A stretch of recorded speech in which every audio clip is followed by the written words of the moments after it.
live stream is now started.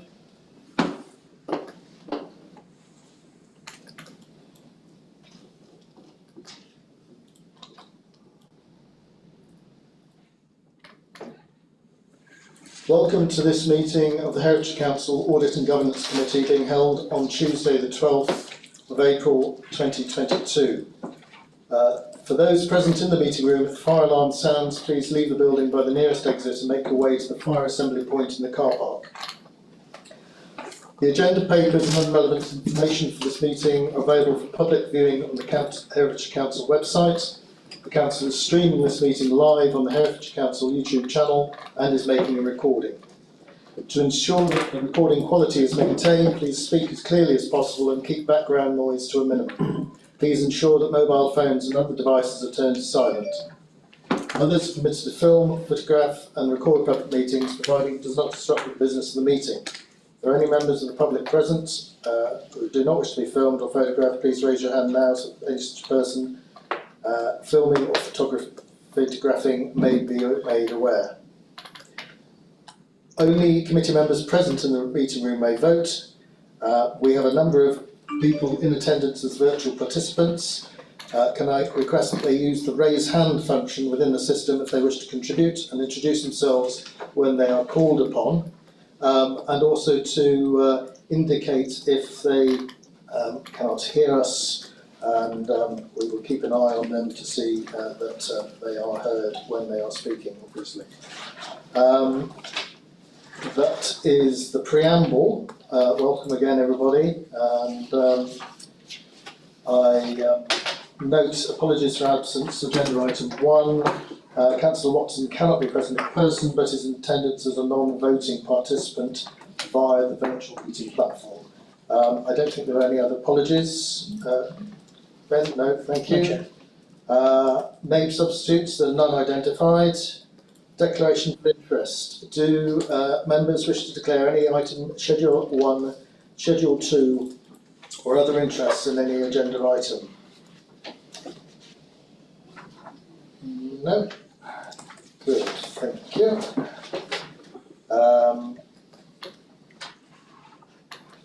So, what I will do now is just speak about the agenda before we move to item 4 minutes. And in respect of the agenda, the publication of the revised paper yesterday for agenda item 7, the Auditor's Annual Report, has not complied with the statutory requirement of 5 days prior publication to the meeting, nor I don't think did the publication of the original report on Thursday evening, the 7th of April, meet that requirement.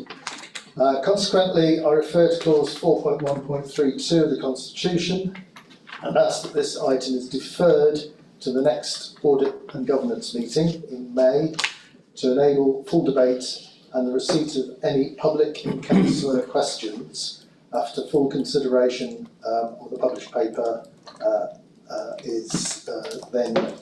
will then be within the statutory timescales.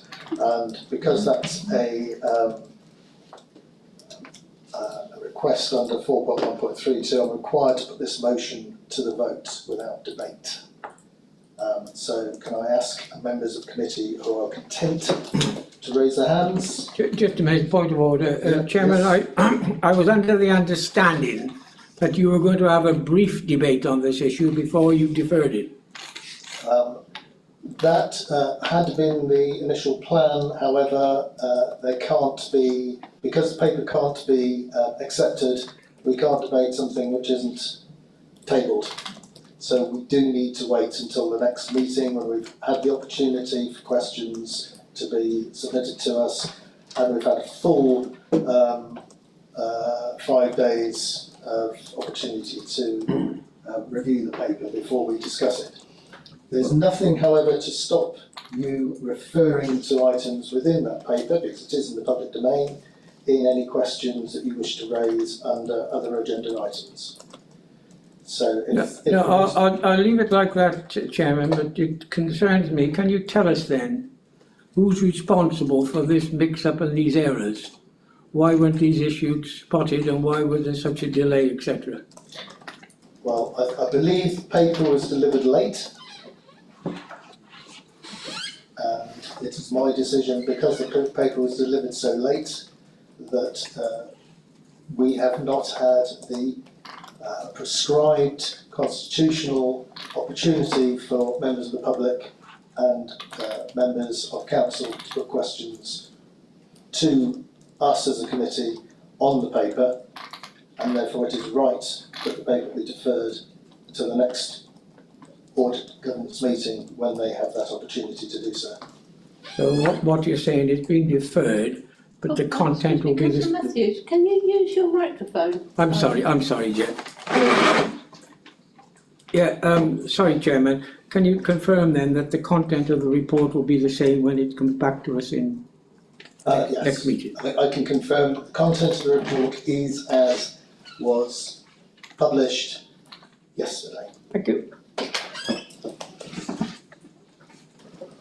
Just need a vote. Right, sorry. Can I, Yes, Bowen's.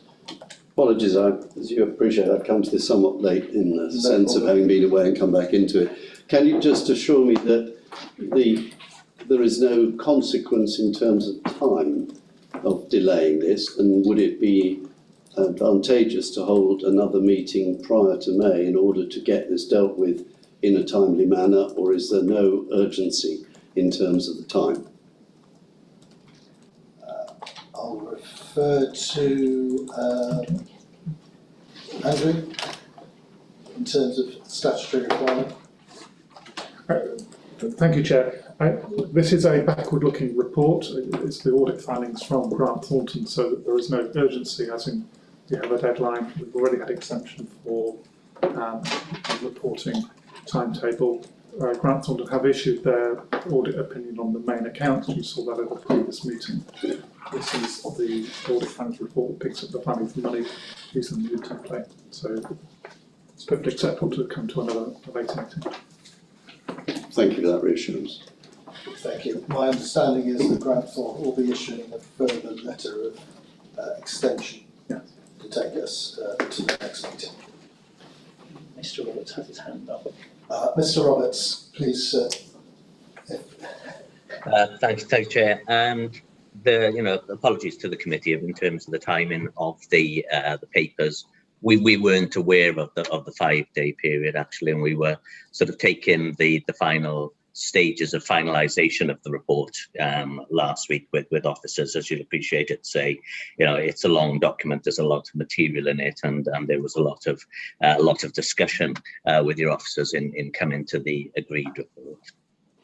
The report is published now, though, so I think we have met our responsibilities for publishing it within a set period of the audit opinion. So any extensions that we needed to get, I think, are already in place now. So there is there's no other breaches from our side that you need to worry about. Sure. Thank you, Mr. Roberts. Sure.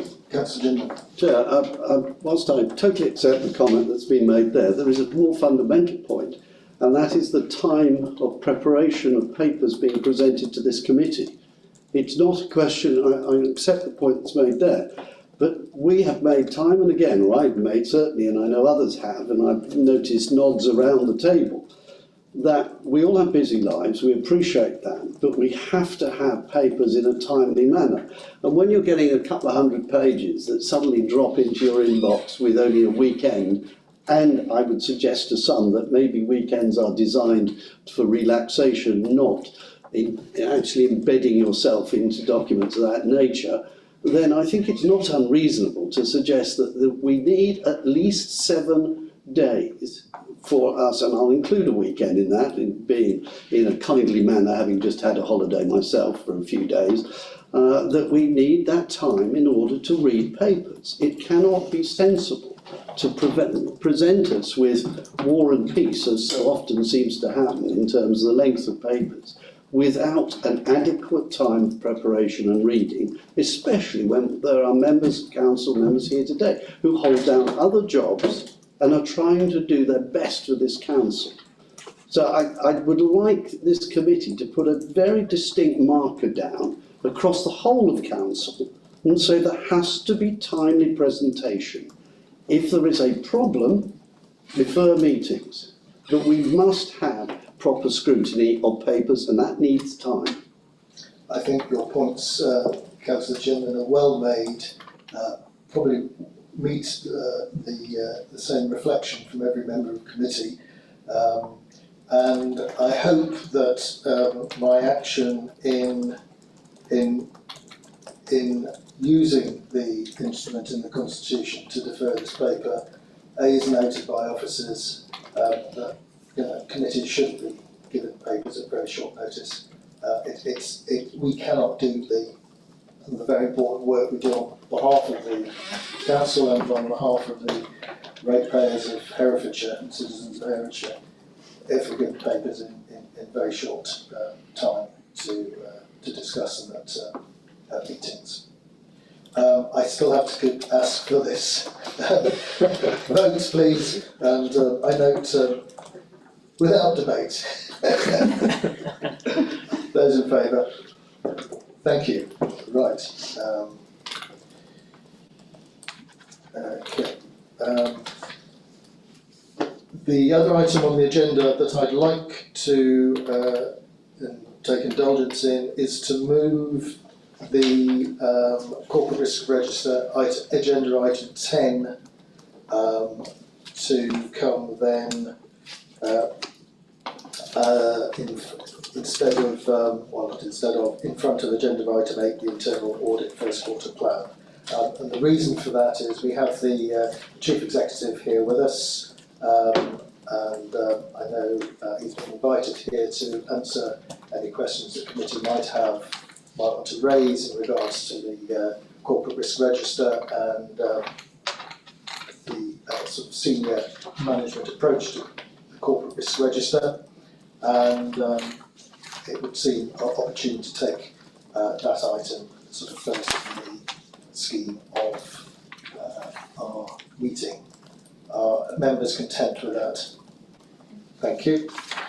So I'll move agenda item 5, questions from members of the public. I don't believe there are any questions. Yes. Sorry. I've missed out the minutes. Agenda item 4, the minutes. I need to approve and sign the minutes of the meeting held on Tuesday the 25th of January 2022. I don't believe any comments were made to the draft on the minutes. Are members content that I sign those after the meeting? Yes. I'll have to abstain, I wasn't at that meeting. Thank you. There's a word there. The action log for the committee is also attached, and I note that the action log has a significant number of updates on it. I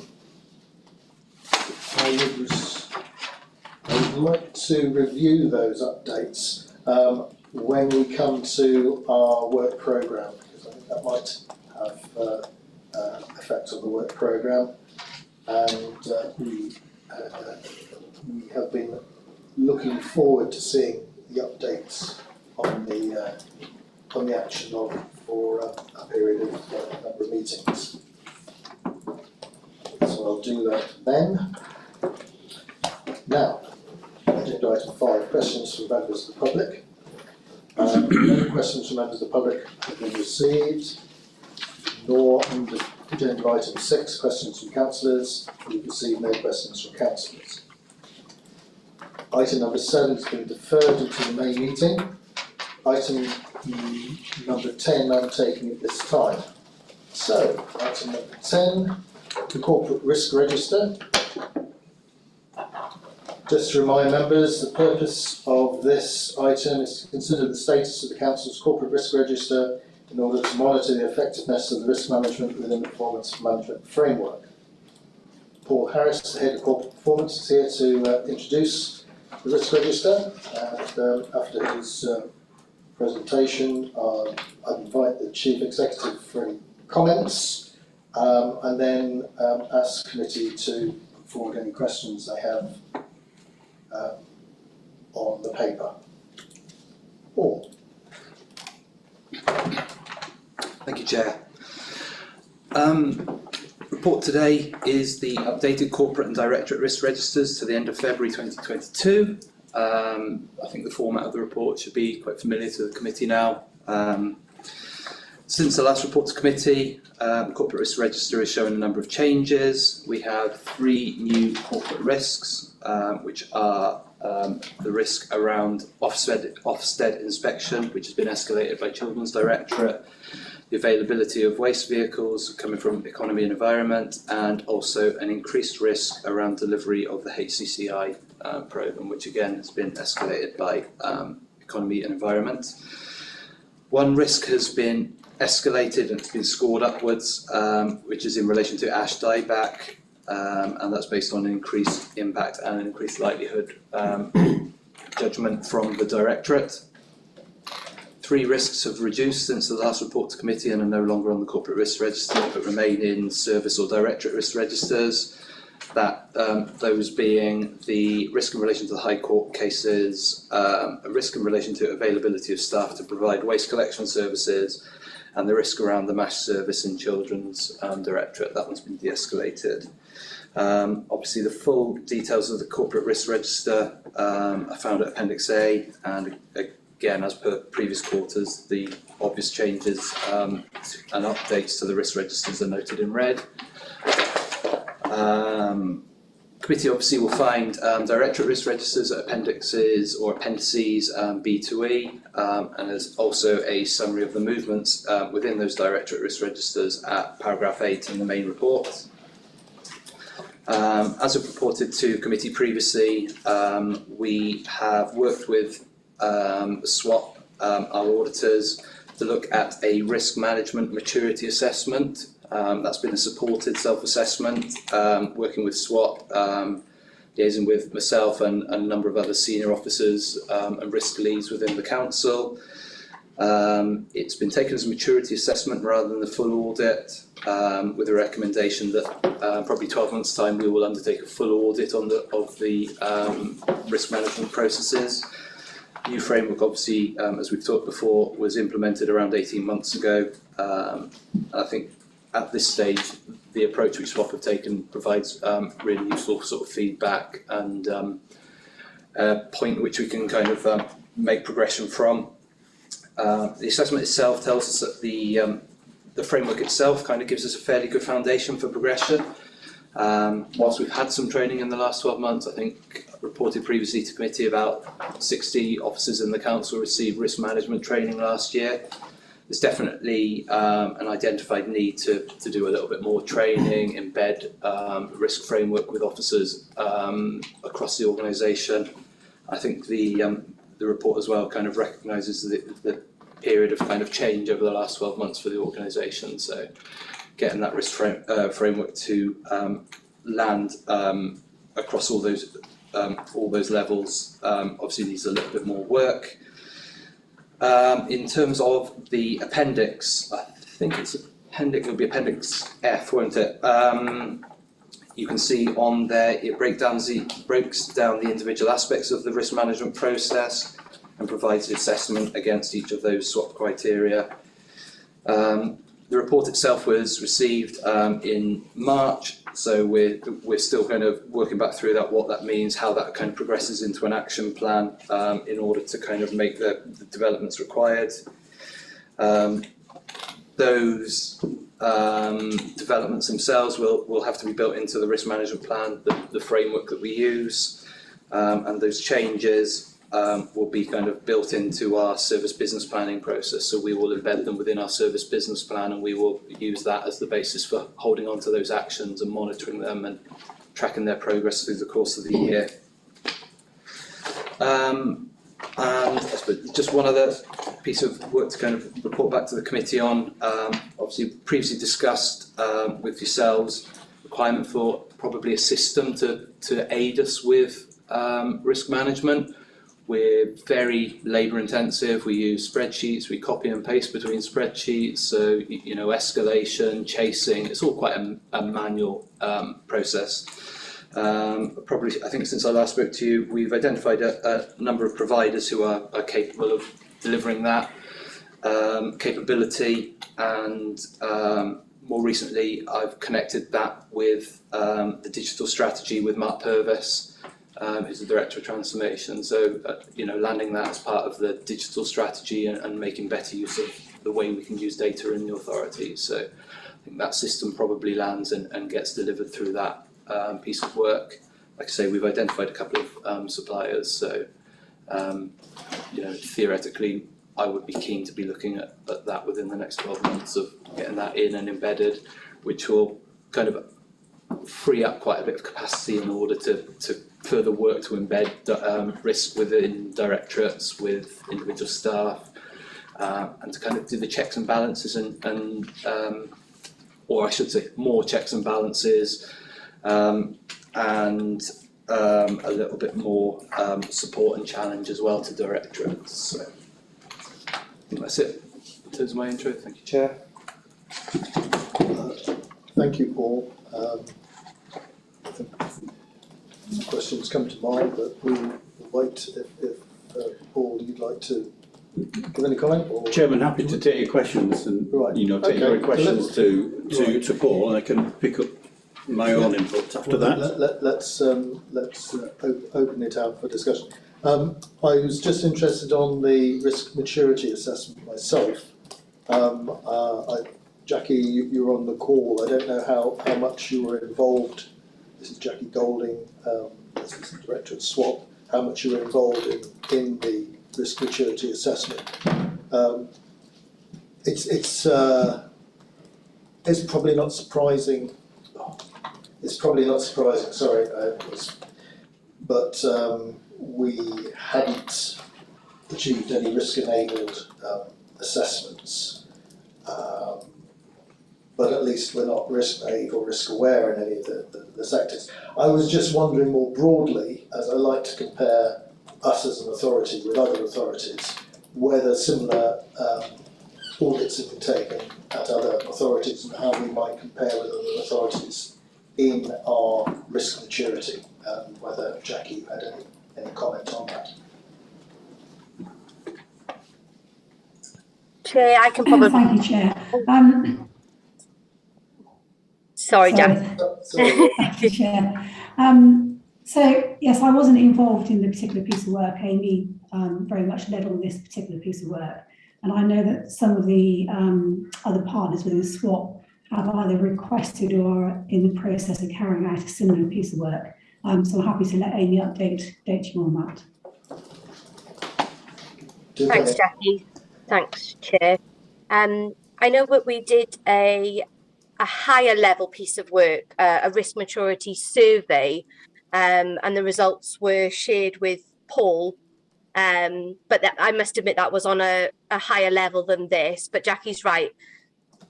This piece of work will be completed across our other SWAP partners, but at the present time, we were the first authority to complete this piece of work. So we're trailblazing. That's fine. It's simply whenever you get a mark, as it were. It's not a mark, but whenever you get an indication, it always helps to understand the implications of that indication if you can compare yourself to your other similar comparator bodies. I'll open the questions then to committee. We've got questions either on the corporate risks or the individual risks on departmental risk registers of Paul, or indeed questions for the Chief Executive.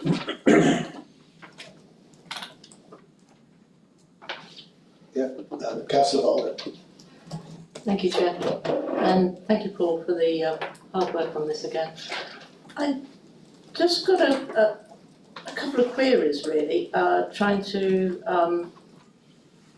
get a couple of these things straight in my head. So I'm looking at page 79, and it's the EP, sorry, 78, EP 11, which is the barrel bike scheme, which gives the risk as the funding finishing on the 31st of March 2022. And it seems to just, the date just seems to be hanging there, now we're in April, as to what exactly we're looking at here now going forward, whether we've run out of money or whether this is now an obsolete risk. So that's my first question. And then the other question I have is on page 80, when it talks about the heritage fuel poverty levels down to the warm home funds, which is EP 24 down to 26, which makes absolutely perfect sense to me. But I'm in the wider changing landscape that we live in at the moment. We haven't got any, we're not listing any risks about fuel prices or the inflation, cost of living across all of the risks or across the whole corporate body going forward, and what that may do to our budget amongst other delivery plans. And I think that particularly some of those you know, with our capital projects and things like that. So they're the two questions I've got. The irritation, the only irritation I've got with it really is page 65, which is Appendix A. It's the first page of the Corporate Risk Register, and it hasn't got a title. So if you took it out of context, bless the cotton socks, nobody would actually know what you were talking about. So, but the main questions, clarification on the barrel bike one, and on the additional risks of the cost of living, etc., across our corporate nature. Thank you. I'll let you come in on that, Paul. Just to explain that I believe the heat map certainly relates to the situation as at the end of February 2022, and I'm suspecting that the corporate risk register and the registers are as at the end of February 2022. Is that right? That would be correct, yeah. So that's effectively the answer to the first one, your first question in relation to barrel bike. So this was the risk as defined back at and scored as at the end of February. Again, it kind of talks to that conversation I had before about systems, and it takes us so long, the legwork and the preparation of papers. So, you know, we're sat here today on the 12th of April discussing the end of February risk registers. Needs to be, you know, a leaner process, and we're looking at all the options around that. So yeah, I believe that has been resolved now, the barrel bike situation.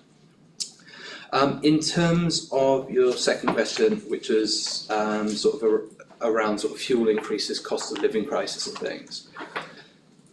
One of the things I've done over the last sort of month or so is to sit down with directors in the background and talk about some sort of bigger strategic risks and what they may be.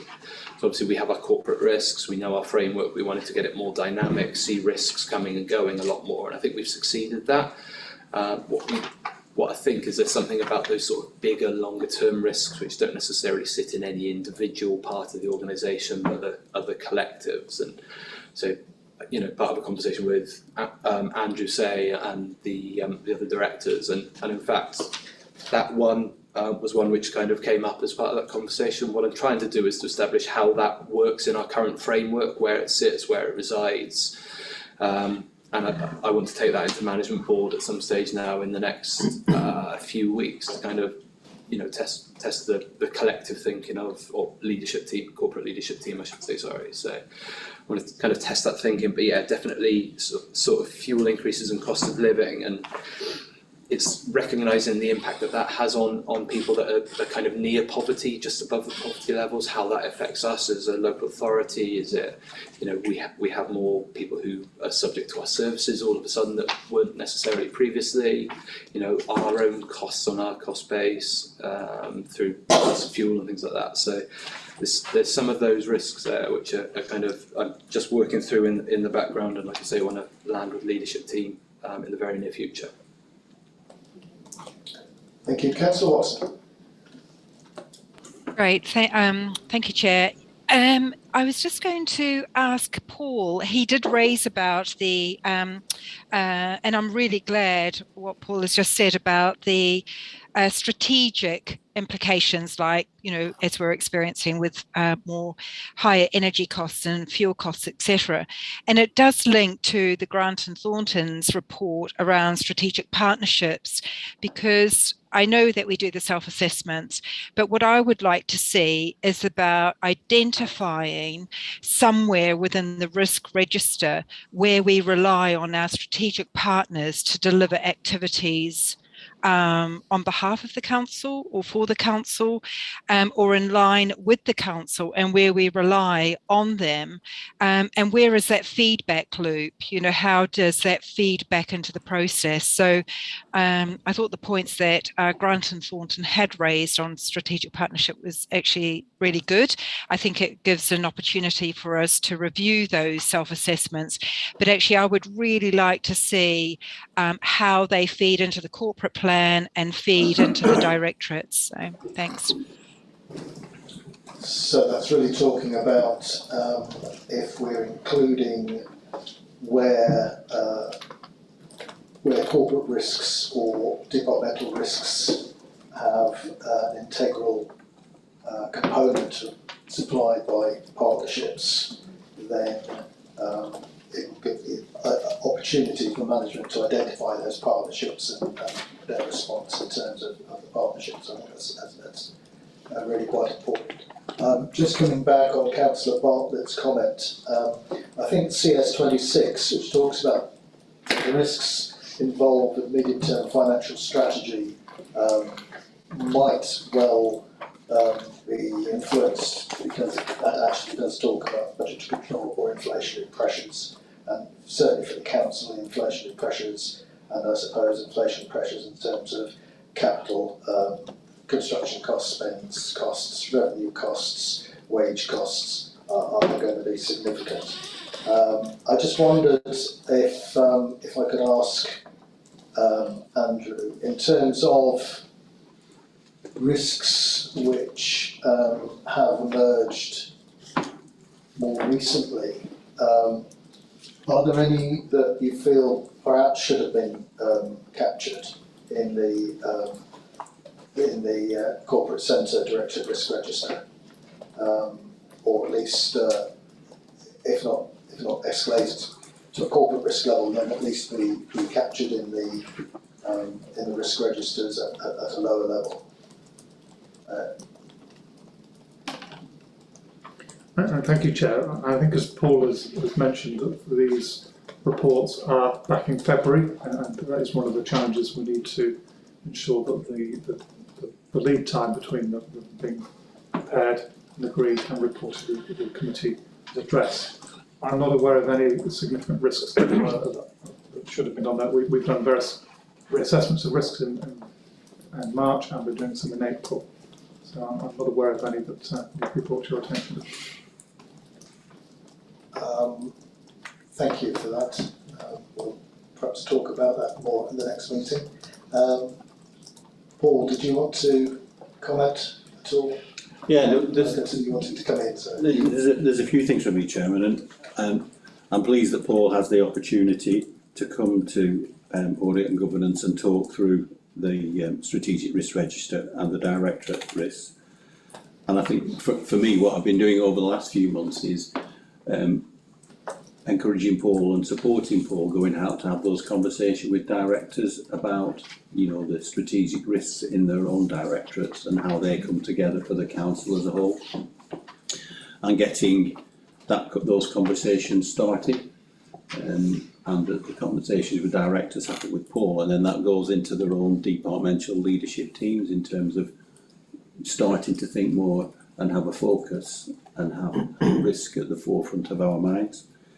And I think that approach in terms of raising the profile of it, and also that sits alongside for me the opportunity to take the annual governance statement and the issues highlighted in the annual governance statement alongside the annual report which we've seen from Grant Thornton, and how, you know, the content of those reviews, and are there any that could factor into our strategic risk register, because I think there is an opportunity to use that framework as well as the framework Paul described to make sure we capture everything. You know, so a feature of the annual governance statement is around rethinking governance. That's an important step forward for the council. And if you look at the annual report, clearly children's services as the council's #1 priority is in there, but also our management of our public realm contracts. And you know, I think for me, coming at this with a fresh pair of eyes and the opportunities I have, and you know, and also raising the profile of risk management with Paul, with the corporate leadership team, and as part of the changing context that we have. And Councillor Watson raised our partnership work. You know, on the 1st of July, we will move into a new partnership with the CCG to form an integrated care system. You know, that's something that we want to make sure works well and delivers all of the things that we want it to do. It's a classic example of a partnership. There are others for which the councils deliver services that, you know, I think come into that bracket. Our workforce strategy, which Paul has clearly covered in the current version, is something which is high on our agenda in terms of recruitment and retention, as is the delivery of major projects, which is an item that's going to come forward to the next committee, the next meeting of the Audit and Governance. And I think ultimately we are seeing an increase in demand for our services and our ability to respond to that. So I think there is an opportunity for me to kind of support Paul and the team to raise the profile of our approach to risk and have that more present in the performance debates that we have at the corporate leadership team meetings, so that we take a more rounded view around risk and pick up the existing frameworks that we have through Audit and Governance, through the annual governance statement, our annual report, annual review, and the key projects within the county plan delivery plan, not least of which is our financial strategy and our ability to continue to deliver the savings that are out within our budget. So I think there's more to it. I think if we can make it broader and deeper, and I think if we can make it broader and deeper in its approach through the conversation and raising the awareness of directors, and taking that wider perspective around risk. There's been much talk recently around cyber attacks. That needs to feature in terms of the organisation. We know we're ready because we've had those conversations. But I think it's work in progress. I think there's more to do, but we've got a firm foundation to start on, Chairman. Thank you. Yes, and I'd also say I'm pleased to see items moving into and out of the risk register, corporate risk register, as both times change and the items are mitigated and the risks associated with them reduce. And some thought being given into that process. It shows that it's a dynamic register. It should not be once published, all risks remain the same. We've talked about that before. In terms of, very much welcome having you here, Paul, at the meeting. You've worked for a number of other authorities, and I just wondered how our approach to risk in Heritage Council reflects on the approaches to risk registers you've seen elsewhere, and perhaps how you consider the risk register reflecting on how resources is allocated in the budget process at all. two wide open questions, but I think there's an opportunity for us to hear your thoughts on that. Yeah, two very wide open questions, and I think from my experience with, the risk register, I go back to, the approach I'm keen to promote here, where there is a dialogue with directors on a regular basis, and also a regular discussion within the leadership team, and that's probably on a quarterly basis, to review and refresh the risk register, and to take account of those known knowns, i.e. what's in the annual governance statement, what's in the annual report, and what are those things that are now coming through that we need to be mindful of, and set that in the context of how does that come together, and using our risk management approach to delivery of our major projects and the county plan priorities. I think there are some really good examples, and forming the ICS is a good example of an opportunity where services are coming together to a new partnership. we need to be mindful of that and how that's going to work. We've got some major projects that we need to be clear on in terms of our ability to deliver. And the council has done extremely well in previous years in terms of managing its financial affairs, and the ability to continue to deliver those savings is something that I think for me should be a feature of our risk register. So I think a broader and deeper approach and a higher profile for the risk register within the corporate leadership team, and I think some of that comes to raising awareness and knowledge and training about identifying key strategic risks, and key strategic risks which affects the organisation as a whole, and those which are also considered key service risks within directorates. So as I said before, I think we start from a good place. I think it's work in progress and there's more to do. I think all of that, and I think perhaps children's services is a good example. We know we've got key risks within children's services. The Cabinet took the decision the week before last about the investment of funding into that area to address those risks, both strategic and operational. And I think that's a good practical and pragmatic example of how a risk-based approach can be used, and we can apply that thinking in other areas, and it presents better informed decisions and decisions taking account of risks and evidence across the piece. Thank you. Committee members, Councillor Matthews. Yeah, if I may, I won't dwell on it because I know you've deferred the subject. I merely want to refer to the effectiveness of the Major Contract Improvement Board, who I think there's something terribly wrong somewhere. It shows all sorts of issues there which we'll discuss at a later date. But Chairman, you're aware that in the 15-16 budget, it was highlighted 19.8 million expenditure to date. The following year, 16-17 budget, expenditure to date 10 million. 8-point-something million and something had happened. The configuration was absolutely appalling. I immediately contacted the external auditors. I think Mr. Jones was the officer there at the time, and he strongly recommended to this council, which the council adopted, that all major contracts schemes should be form a major contracts improvement board to oversee them and manage them and to monitor them, and that was in 1916. To look at what's happened now and what's coming out of the woodwork now, leader with the chief executive, with the greatest respect, I think something somewhere terribly wrong that these same issues have been raised now all these years later. That if those mismanagements had been dealt with then, and the Section 151 officer can confirm that I raised them at the time, we could have dealt with them then and not had this matter festering away now. There's been totally mismanagement, and that board should have picked it up and done something about it. Thank you, Councillor Matthews. I think we'll note your comments. I think there'll be some discussion more discussion on those areas once the presentation of that report comes to the committee. I appreciate that. I merely want to draw its attention to the Chief Executive. I'll open the door to the Chief Executive if he wants to come back to you on that at this present time.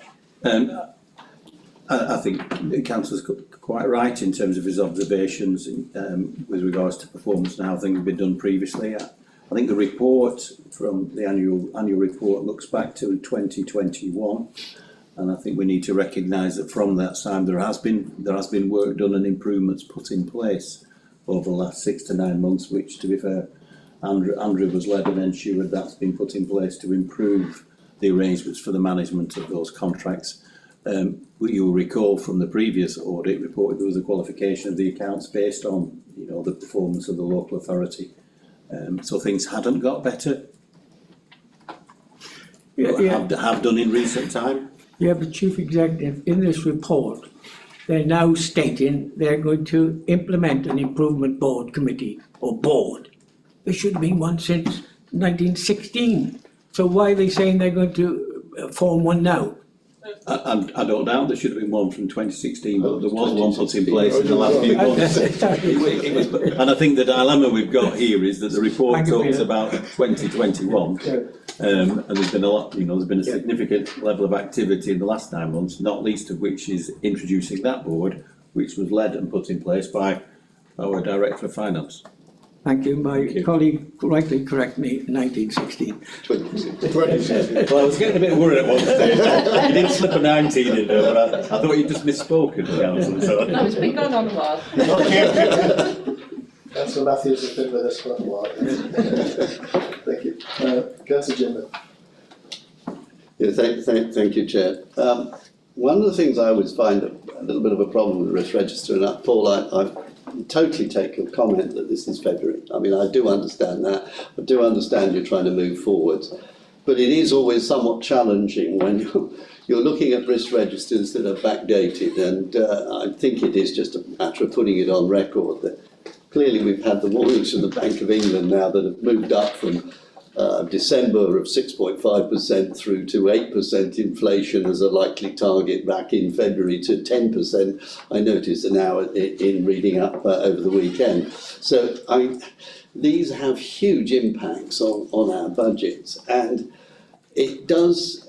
One of my concerns always with risk registers is that people spend a lot of time looking at the risks, but it's actually managing the risks that become the important things. Yes, to recognise them, and in a way, that's a reasonably, I won't say easy, but often a more straightforward possibility of saying that's a risk. But the consequence and the management are really difficult. And I do wonder, Chair, if we ought to, on occasions, actually delve into one or two of these risks at a level and question how are these being managed and what are the problems of management? Because I suspect there's a risk inherent in the management of some of those risks. If you're not careful, you start to get so involved in risk that everything becomes a risk on a risk on a risk. And I appreciate that we don't want to do that, but I do think as a body, we ought to be looking into some of these and saying, yes, it says who manages it. Yes, it says it's being managed, but is it? Now, I accept that at the end of the day, the auditors will come back and say, yes, you've done it. But that's retrospective. And when we're moving at the pace we are at the moment, vis-a-vis inflation, cost of fuel, fundamentally, I mean, the energy effect on all of this budget is going to be huge now, and indeed in the second rise in the autumn. Now, we know that's a risk. How are we managing now what will happen in the autumn? Never mind what will happen as of April 1st. And it's one thing to have said it's there, and there's endless commentaries in the papers about what it means, but not about how you're going to manage it. And I appreciate that eventually comes down to, indeed, Chief Executive to undertake with Cabinet, etc. But we need to be aware of that is happening and how it's happening, and whether or not there needs to be provision and suggestion as to how that can be assisted. So I do wonder if we ought to be picking one or two of these up, looking at them in depth and say, right, at the next meeting, let's take EP 21, EP 14, which are environmental ones, which are not on the corporate register, but are fundamental in terms of what it will happen to the whole of this council's budget and how it will function, and indeed the difficulties that are going to ensue. Can I take that then as a recommendation? It is a recommendation from me. It's up to others on the committee to decide if they're in do that and would like to challenge it. And Paul, I would love to hear your comment. I know in the past we've talked about a deep dive into certain risks. I'm not saying that the ones you've chosen are the right ones or they're not the right ones, but I know we've spoken about it, and we've kind of deferred it while the risk register was in this process of regeneration and reconfiguration. It may well be now that there's an opportunity to take an opportunity in the September meeting to do that deep dive onto a risk. Paul, over to you. Yes, you're right. We've had the conversation before. I think, in fact, I was going to have a conversation with both yourself and Councillor Bollison, perhaps outside of the meeting, just to see how do we work the logistics of that. What kind of comes as the preamble for the committee and the preparation. But there is a line in the action plan which refers to that. So I think we've probably already got that committed as a desired action, Councillor Jim. And so, yeah, I think there's definitely something about just doing the deep dive and I think the reality is if you ask me questions about individual risks within the risk register, you might get a paper thin response, but the reality is, we have officers who live and breathe these things day in, day out, so they're going to be far better able to kind of attest to the way that we're managing those services and the risks which come with them.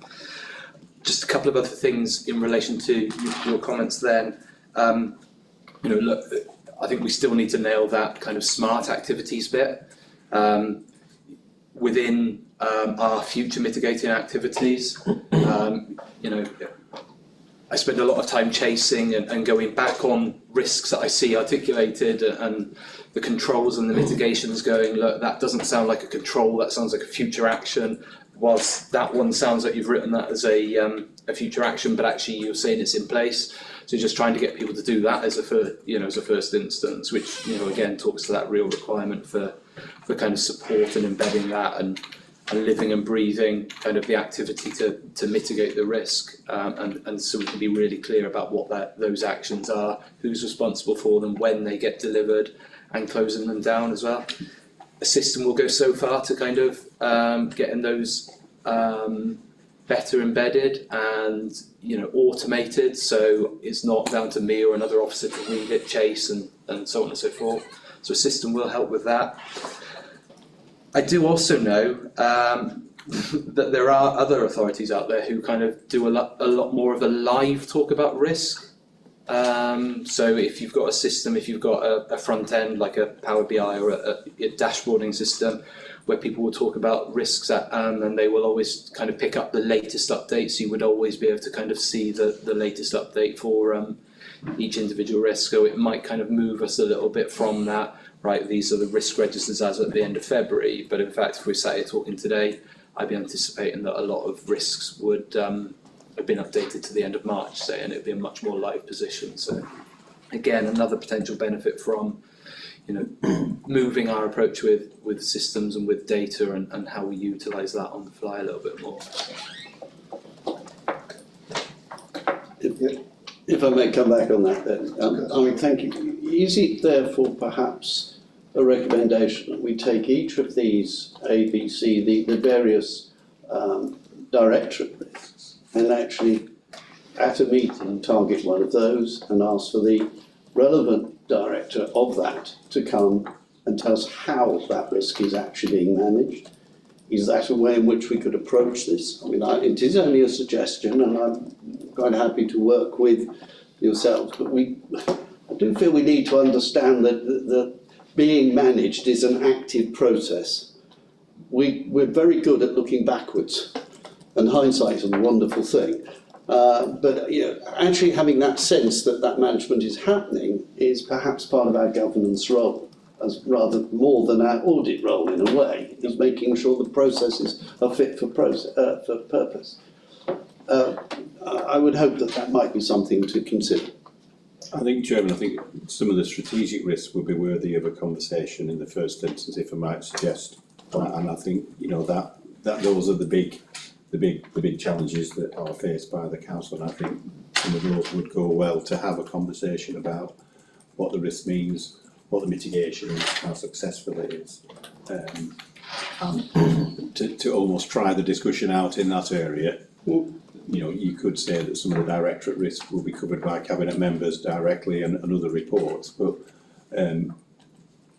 I think my advice would be to start with the strategic risks, because I think that, you know, that affect the council. We've got to get those right. Are you content with that? So if we make that a recommendation to select one or two strategic risks, whether you want to delegate that authority to... I'm perfectly happy with that. I mean, the strategic risks and the corporate risks, I'm trying to differentiate between the two here, because I do find sometimes the corporate risks, I look at that and while I'm not suggesting that cholera isn't a problem in ash trees and that we should be concerned, I'm slightly surprised it gets put up there, whereas the environmental, the cost in terms of economics, the ones I highlighted, are not corporate risks. And I'm sort of, why is that the case? I'm slightly confused, because to me, in a business sense, I'd be much more worried about the one. The other is a risk of that particular body, that directorate, rather than a corporate one. That's an example where I think getting the balance right would be necessary. Thank you. I've got lots of hands. I've got Councillor Watson, I've got Councillor Bolson, and then Councillor Bartlett. Councillor Watson, did you want to come in on this? Yes, please, Chair. Yeah. Thank you. Yes, thanks.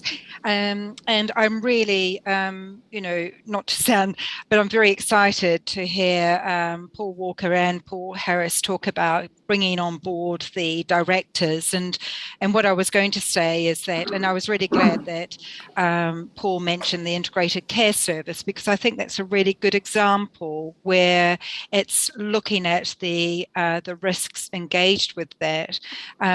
And I was going to say is that I would hope that the directors have an opportunity, you know, with Paul Harris having those conversations with the directors, and then us coming in for a deep dive works with that program rather than a one-off. So, and I was wondering if we could have smarter goals, which is, you know, we've got specific, measurable, attainable, realistic with a timescale, but what about in permaculture we use ecological or environmental impacts, and also responding or rewarding, which is that feedback loop. So it's kind of looking at, so rather than a lineal, it's a circular perspective at looking at achieving our goals, and particularly with audit.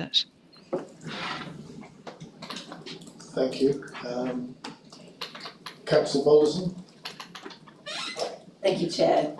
Yes, there's been lots of discussion, and some of the things that I'm quite looking forward to seeing. And I know, Paul, over the last few audit committees, you've talked about your discussions with the management board on developing the strategic risk register, and I'm really looking forward to perhaps, I don't know whether that's going to be something that you'll be able to present to us in September, but from an audit and governance, because that's the next time that we're going to see the risk register, but from an audit and governance perspective, I think if I look at the progression over the last few years, we've gone from 60 odd risks to then seeing the directorate risk registers and having sort of a corporate risk register. But I think from an audit and governance perspective, what I think I would like to see is that strategic risk register coming to us, rather than, because all these detailed risk registers I think really need to sit with management board and sort of cabinet members. From an audit and governance perspective, I would like to see the strategic risk register, and I think that's where I think we could really then do some deep diving on some of those things and really understand what the council's doing about managing those, because at the end of the day we're members looking from a policy perspective. And I think that is more in line with what our audit and governance committee, perhaps from a risk management perspective, should be overseeing. So whether that's something that because I know you have been working on that for some time now, whether that's something that, you know, maybe straw man, we will get an idea of where you're heading in September. The other question I had as well was, great to see the system coming in place to help you manage these operational risks. But once again, one of the issues that I've had are all these cross-cutting risks won't necessarily be picked up in this sort of siloed approach. So, and they're the types of risks that I think I would really like to be seeing bubbling up to us as an audit committee. So, and whether that actually will be in place before SWAP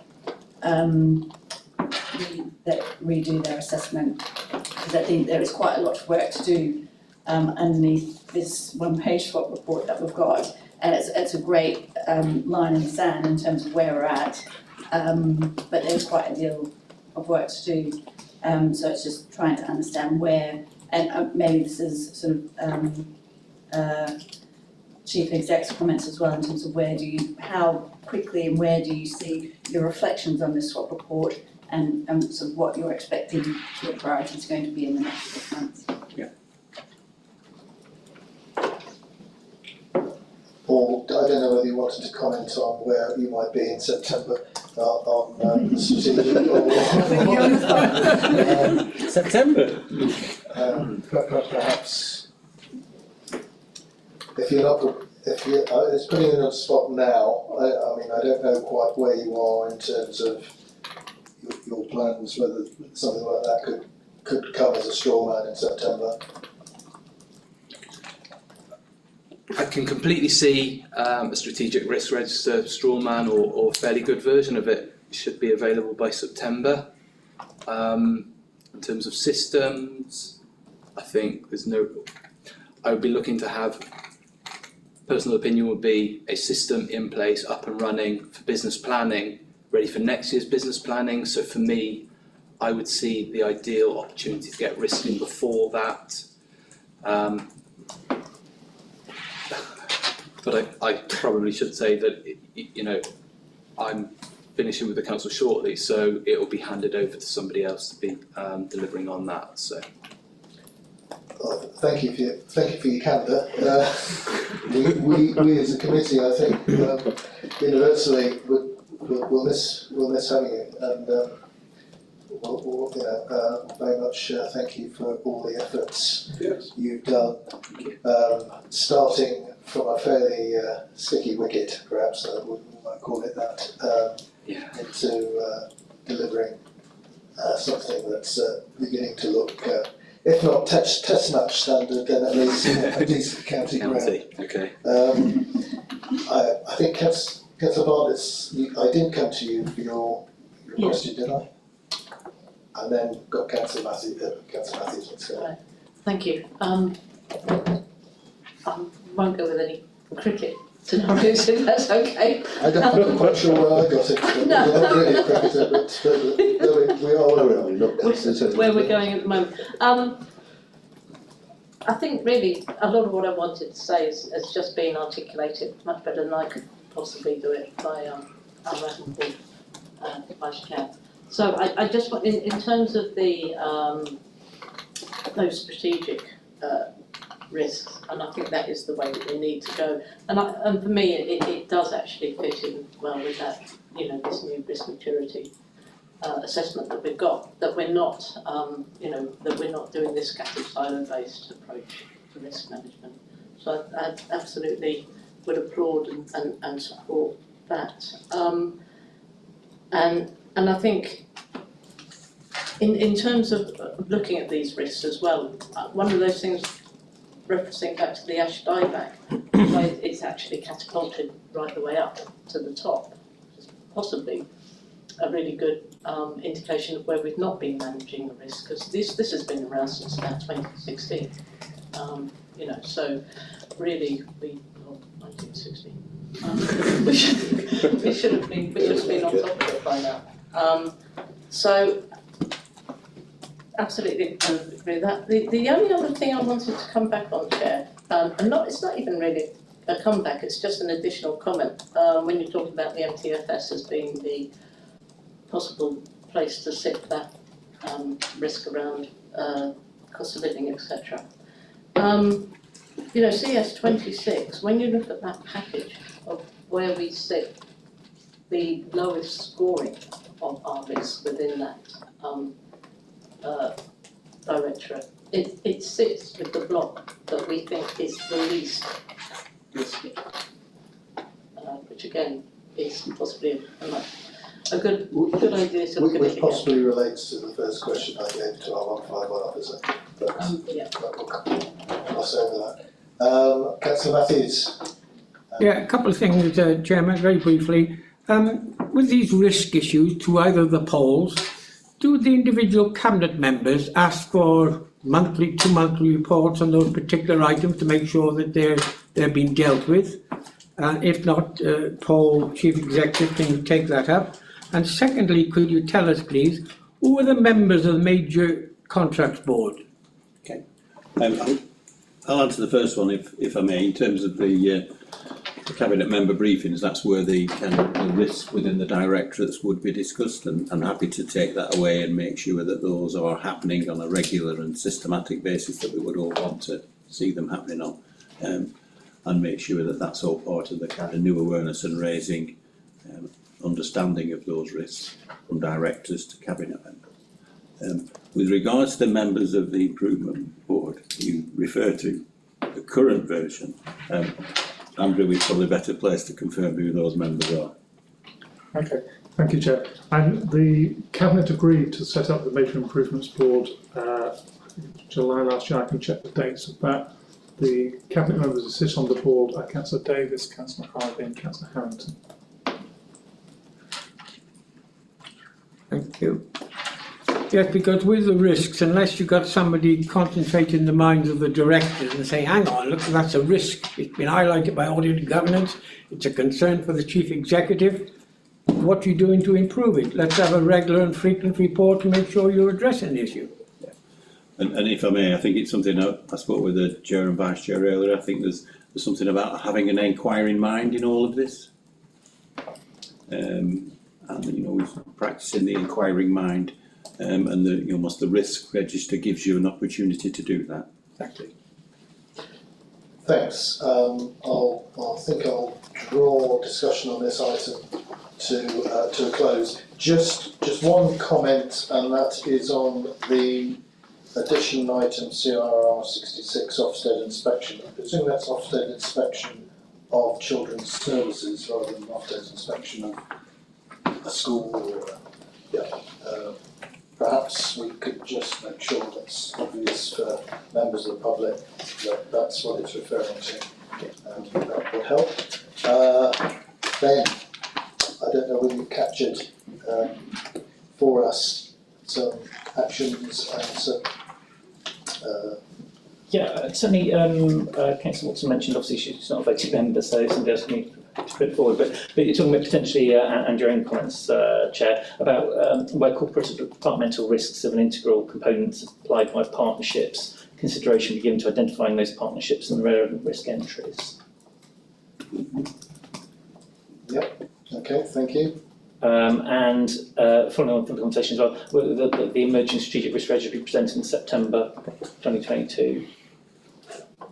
Yes, I think given that there might be a resource issue, Yeah. I can't. We can hope for it, We can ask for it to be presented. Just in those instances, given that you want to potentially look at something a bit more in depth, would perhaps some sort of workshop around that time where we can present the approach and perhaps look into in depth into a few of those issues might be a way forward rather than taking up the time of committee at that time. So I'm happy with that. Yeah. Arrange a workshop around the approach to risk management in sort of with the perhaps in sort of October, November time, perhaps then, given so we just have the normal presentation of the risk register in September. That seems to me probably more pragmatic, given where we are. Yeah. Okay. So the recommendations has set some recommendations. It wishes to ensure effective spending. I would just like to put in, perhaps in writing, I'm not sure it's a recommendation, but thanks to Paul Harris for your work over the last how long? 2.5 years, 3 years, is it? On the corporate performance On the stuff, corporate, yeah. Well, many thanks. Do we need to just push show of hands? Chair, Sorry, yes. have we really captured the suggestion that we need a deep dive on a regular basis? It's already in action. Is that in action and sufficiently in our work? Through you, Chair, we do have Action 99, which is essentially saying that the committee agreed that there be need for further consideration of identifying one or more risks in the Directorate Risk Registers and undertake a deep dive to provide assurance that risk management framework was being applied appropriately. So if we link that to a workshop approach, and then whatever matters are identified from that can come as part of a future report to a committee. And I'm hoping if we have time, I'd like to have time to go through the actions list at during the work programme so that we can identify that that's what we're going to do it with a date. Okay, is everybody content with that? Thank you. Thank you. Thank you, Chief Executive. Thank you, Chairman. You're welcome to stay to the end of the fascinating. I shall leave you to your important business, Chairman. Yeah. Chair, can I ask a question before the Chief Executive leaves? Of course you may. Sit down again. Sit down again. One concern I have, we're talking about SWAP and looking at what they're doing in-depth reports on. And it seems to me that there's one or two activities and actions, and we've just talked about coming from 1916, well at least we got out to 2016 eventually. But there's quite a few things that are historically lie within the remit of the Council, where there's issues that have given rise to problems, but I'm not always able to find where SWAP has actually done the in-depth audit afterwards that has said whether their processes and procedures have actually been put in place in a way that we've learned from those events, and also where we are. And I think it's important sometimes that perhaps this committee needs to be able to say we ought to be looking at some of those sorts of events and say what has happened, where's council money being spent, has it been spent wisely, why were decisions made, why were outcomes not as predicted. And I think that's always, you must learn lessons. It's not blame, it's learning lessons so that you know how to avoid the problems in the future. And I'm conscious that there are one or two things that sort of litter the history of the council where some come back routinely. I mean, Blue School Street is a good example where it's constantly come back, and Councillor Matthews has been a strong advocate all around that. But it is a case of saying, yes, there were important lessons and there were messages in that which then had to be taken forward into everything else that we did. Now, I'm aware there are other things, it seems to me, where there are questions arising. And how do we get SWAP to necessarily look at that? I believe the Chief Executive, you have the right to ask, and you will indeed, on occasions, go for an in-depth inquiry into something. That's good, that will then be publicly known eventually. But are we sure that we're not missing a trick sometimes by directing SWAP to look at something? And I want to be clear in my own mind whether we are able to do that, we're doing it enough, whether we're asking for enough scrutiny sometimes of decisions, of processes, rather than hearing afterwards that money was spent but we're not really clear what happened. Yeah, well certainly this committee has put forward to the 151 officer requests for internal audits into certain activities. I'm searching my head to think which ones, because I think they were fairly early on in our work. One of them was to do with Balfour BT and the 106 scenario, where we asked questions of, we asked the 151 officer to ask SWAP to look into a specific area of 106 spending, and which then instantly unravelled further questions which increase that internal audit activity. And it's always in our power to request as 151 officer, he controls the budget which is spent with SWAP, but it is for us to decide and agree the internal audit programme with SWAP. And if we want to add to that programme, I think we have every right to include things. But but that would normally include a conversation with, I think, with the 151 officer, possibly with chief executive, but certainly with the 151 officer, in respect of how that, what are the boundaries of the audit, and what is the value that we're seeking to achieve. But I would have no problem in accepting any recommendation if it comes forward for something. I'm sure the 151 officer would be equally as interested. I agree entirely, and it is on your agenda a little bit later, and number 8, the internal audit plan, the process you described. If the committee wants SWAP to have a look at it, that's normally the process, or if it's in between meetings, contact me directly and whatever conversation. I think, perhaps Councillor Jim, you were also suggesting that there are things in the past that SWAP would have looked at, and they may well have looked at well before any of us sat on audit committee, which we are blissfully unaware, unfortunately, and unravelling some of those might be very interesting to see if SWAP would revisit some of that. So even a piece of work for SWAP to look back over, 10 years of audit activity, identify any significant audits which it might consider revisiting with the advice of the 151 officer might be an activity that I don't know, Jackie and Amy probably getting white in the face at the thought of it, but I'm sure they are doing it as part of the annual planning, but we can request specifically that they encompass that review. In fact, I don't know, Jackie, if you want to comment on, or Amy, you want to comment on that? Yeah, thank you, Councillor Shaw. Councillor Jim makes a very good point, and you're quite correct in the fact that you as a committee do ask for a particular piece of audit work, which we then do try our best to include in our audit plan. Going back over previous years, we've been your auditors since 2014, so we would have obviously all the plans and all the work that we've completed over that time frame. May I suggest if there are any particular areas of interest, we could certainly have a look for those in our audit plans, or we could even share the audit plans with you. They will all form our annual opinion at the end of each financial year, which would give you an overview of the work that we have completed. That may be a starting point for members. Thank you. Yeah, Councillor Inman's nodding that would be useful.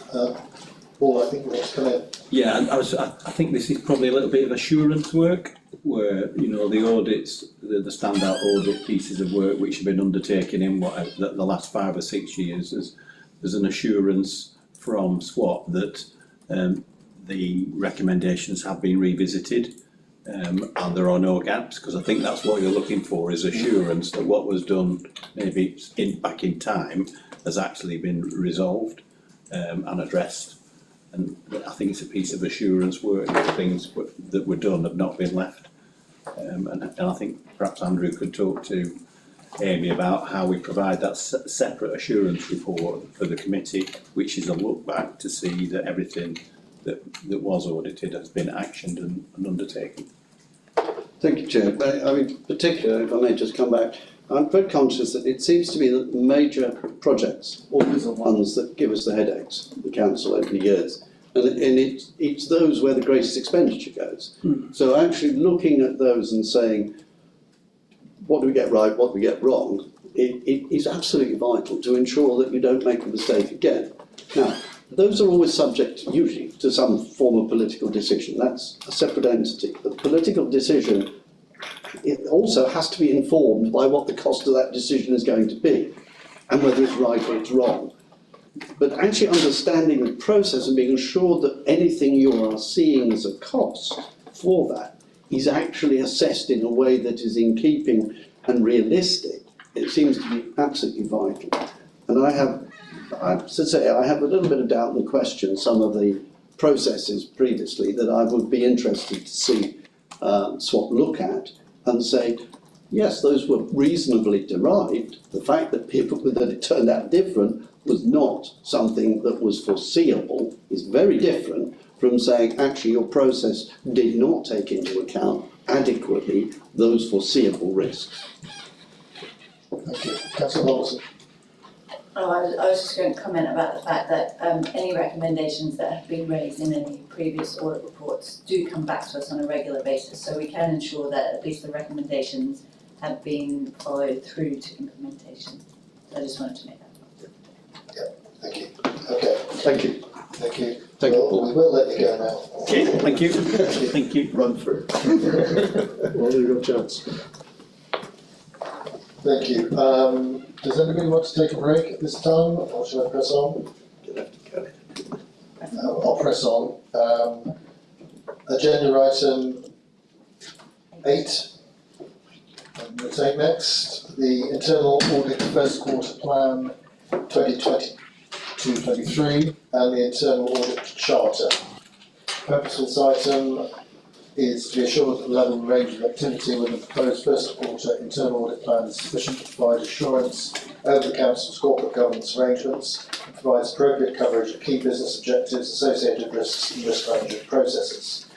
The internal audit charter is to approve the internal audit charter for the period 1st of April 2022 to 31st of March 2023. We've got Jackie Gooding, Assistant Director from SWAP, on Zoom, assisted by Amy Probert, Principal Auditor at SWAP. Jackie, I don't know if you want to introduce this plan and just point out any salient points to the committee that you think worthwhile. Yes, thank you, Chair. I'll just give you a brief overview of the charter, then I'm going to pass to Amy, who will take you through the quarter 1 plan. So the report before you provides the proposed quarter 1 plan for 2022-23 and the internal audit charter. And as the committee will be aware, the charter comes to you every year as an annual update. The charter, which is in Appendix 2, outlines the nature, role, responsibility and authority of internal auditing within the council and outlines the scope of our internal audit work.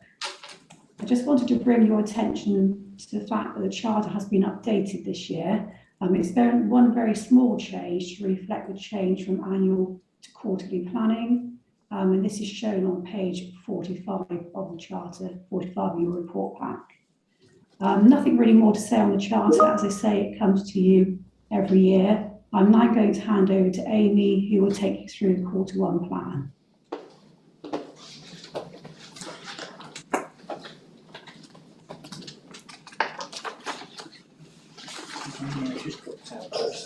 I think for some reason Amy's Coming back. If Amy doesn't return, Chair, I'll continue. I'm sure it's not stage fright, but a technology issue. There she is, coming back in. Brilliant time. Hi Amy. Hi, sorry, did I miss my cue? I'm afraid so, yes. I do apologise. I'll put that down to my computer having a little bit of a hissy fit right at the wrong moment. Apologies. Jackie was just handing over to you to speak about any items within the internal audit first quarter plan. Brilliant. Okay, thanks, Jackie. Thanks, Chair. So, presented to you today, we've got the quarter 1 proposed internal audit plan, along with the internal audit charter. As agreed with this committee back in January 2021, we moved to a quarterly planning process. That's going from an annual process to a quarterly planning process. So the quarter 1 plan that you've got in front of you today has been, or consists of audits that were deferred from last year. That's either due to requests for additional work, which includes the additional grant certification work we've been doing. It includes audits that have arisen from meetings with senior management, sort of identifying any current and emerging risks. It's got those in. And you'll see there is a continuation of further grant work in this quarter. We are seeing an end to some of the grant work. The community testing funding grant has now ceased, and the test and trace support payment scheme has now ceased. So we are starting to see the grant work, specifically the COVID grant work, sort of come to an end, but there is still a little bit of there in Q1. I wanted to bring your attention to the data quality, data management audit that we've got in the Q1 plan. This was identified as a piece of work required in response to one of the thematic findings that came through the progress reports presented earlier this year. So the thematic finding was raised around data quality after a number of audits had findings relating to that topic. And then at CLT, it was decided that a piece of work around data quality and data management sort of corporately across the organisation would be really useful. So we're going to scope that piece of work with the Director of Transformation and using the assistance of SWAP's dedicated data analysis team to get that piece of work done. Yes, sorry Amy to interrupt you. You're speaking about data quality and data management mainly in terms of capital projects, is it, or something else? No, corporately, Chair. Corporately. Yeah. Okay, thank you. Just to bring to your attention, since we've drafted this plan that you've got in front of you, there have been 2 additional requests for work from the Chief Finance Officer. Both of these requests are special reviews. So what you'll see in the next progress update is the inclusion of those replacing 2 audits, but that will be in detail in the next progress update that you get for the 22-23 plan. But just to make you aware, there have already been a few changes. And then finally, just bringing your attention to the Internal Audit Charter. So that's Appendix 2. So this document outlines the nature, role, responsibility and authority of internal auditing within the council. And it outlines the scope of our internal audit work. And this document has also been updated just to reflect the change from annual to a quarterly planning process. And that's it really for my intro. So happy to take any questions you might have. Thank you, Amy. Just an initial question in terms of the comment on, I think it's our page 38 about audit resources. It states the current internal audit resources available represent sufficient appropriate mix of seniority and skill to be effectively deployed to deliver the planned work. Presumably that's the planned work within the budget outlined. Performance target is to deliver the internal audit, the annual internal audit plan complete by greater than 90% by the year end. Do we have an idea of where we are in terms of where we will be on performance by the year end for this year of the internal audit plan? Because I'm recognising there's been quite a lot of additional. Well, you just mentioned 2 special reviews added, and I'm presuming that if we replace 2 audits, those 2 audits don't appear as a deficit, if you like, in your performance. So they sort of either disappear or they get shuffled onto next year. I'm perhaps not explaining myself very well. If they didn't disappear as performance, you'd already sort of be 2 down, and no fault of your own, but you've just been given more work to do within the year, and therefore you'd have difficulty reaching the performance. So the question really comes is the statement in regard to audit resource robust, I suppose, in audit terms, given that we keep asking you to do more audits? Thanks for your question. Something that Jackie might want to comment on, I don't know. I don't know. Are you confident of hitting greater than 90% performance? Thank you, Councillor Shaw. First of all, in line with resources, obviously we have a good mix of different levels of resource within our team. As a member of the SWAT partnership, we can also call on specialist resource if we need it. So, for example, we have ICT auditors, data analysts, fraud investigators, and all these resources can be called upon to deliver audits at Herefordshire, and obviously then a member of the Herefordshire team may then go and do some work for one of our other partners, so we try and deliver an equal percentage of the plan across all our partners.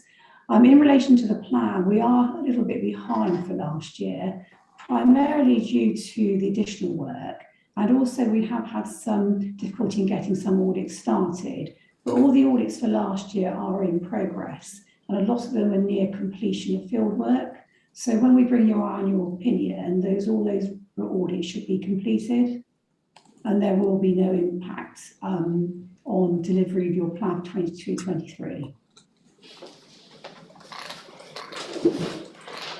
So you will perform at greater than 90% by the end of the year, or you will miss that target?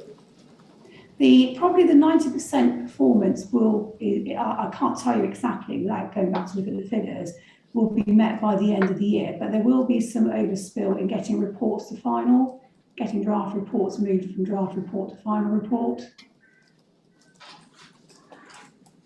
Right. But so what does the greater than 90% performance really mean if it doesn't mean delivering the final report? Normally we say that once our report is at draft, we've completed our work, because then there's the discussion with the that's with fine. the manager. I understand that. Thank you. That's what I needed to understand. Thank you. Sorry. Councillor Chair, I'm pleased you asked that question, because I'd looked at those performance targets and wondered what they actually meant. So, 90%. Greater than 90% of a lot of small audits, leaving out one very big one, or is it numbers of audits? Or, I couldn't quite get the hang of what we were talking about. If there was one very large audit that was going to take a long time, that might be 50% of your work, but you could actually say you've done 90% of your audits. So I'm grateful for trying to get to at least understand this a bit better. I think, frankly, the target should be 100%, and then you explain why you haven't done it. And work backwards, but it seems to me that putting that down as a target is a get-out clause that I'm not desperately sure I approve of. Thank you, Councillor General. I was just trying to understand the performance. Well, it's always interesting to try to understand key performance. Well, it's not a key performance target, but performance targets, and try and understand what we're asking of our officers to achieve. And events, when we start asking for additional reports, how that might affect their ability to deliver. I've got Councillor Matthews and Councillor Watson and Councillor Balderson. Yeah, thank you, Chairman. If I could just ask the officers from the internal audit, there's probably more pressing and more important things in your view than probably in members' view, but the levers process. We seem to be losing a lot of very experienced and key people, taking a lot of local knowledge with them, which is detrimental, I think, to the efficiency of this council, but that's for another day. Can you tell us, is there a general guideline of what you look for when you look into the levers process, to give us some idea, if there's a general concern within the authority that's causing this so many key people leaving? Thank you, Councillor Matthews. So the levers process will look at a number of controls around that particular process. A lot will be focused on whether leaves are paid after they've left the employment of the council, has their ICT access been removed to the various data systems that they have access to. We'll also be looking to see has an exit interview been carried out and recorded, and also that any learning points from those exit interviews are then reviewed moving forward. So it's quite a wide-ranging audit. Obviously, when a leaver leaves an organisation, whether it's the council, whether it's our own internal audit service, we'd always carry out an exit interview to try and understand whether they're just moving because they're going to a better job, or whether actually they're leaving because there are some issues that they have a concern with. And every good employer will take those on board and look at to see what they can do to address that moving forward. Thank you very much, John. Councillor Matthews, just drawing on that point you're making, I'm not sure how any of that information might come back to audit and governance, or whether it should come back to audit and governance, or whether it would require a audit and governance asking for a specific report drawing out any themes or comments that internal audit might want to make on that. Jackie, I don't know whether you've ever, that report I imagine normally goes to senior management and HR. Because of the nature of the confidentiality report. But I'm just wondering if there's any generalisations that can be drawn from those. Because what Councillor Matthews, I think, is concerned about is the number, the quantity, the quantum of senior staff. Yeah, thank you, Councillor Shaw, Councillor Matthews. I think our report won't necessarily draw on that. We are looking more around the controls and processes that are in place to ensure that when a leaver has left, that the actions that have been taken in relation to the leaving process have been completed, which, as I say, does involve all those areas I just talked about, as well as the exit strategy or exit interview in relation to a leaver.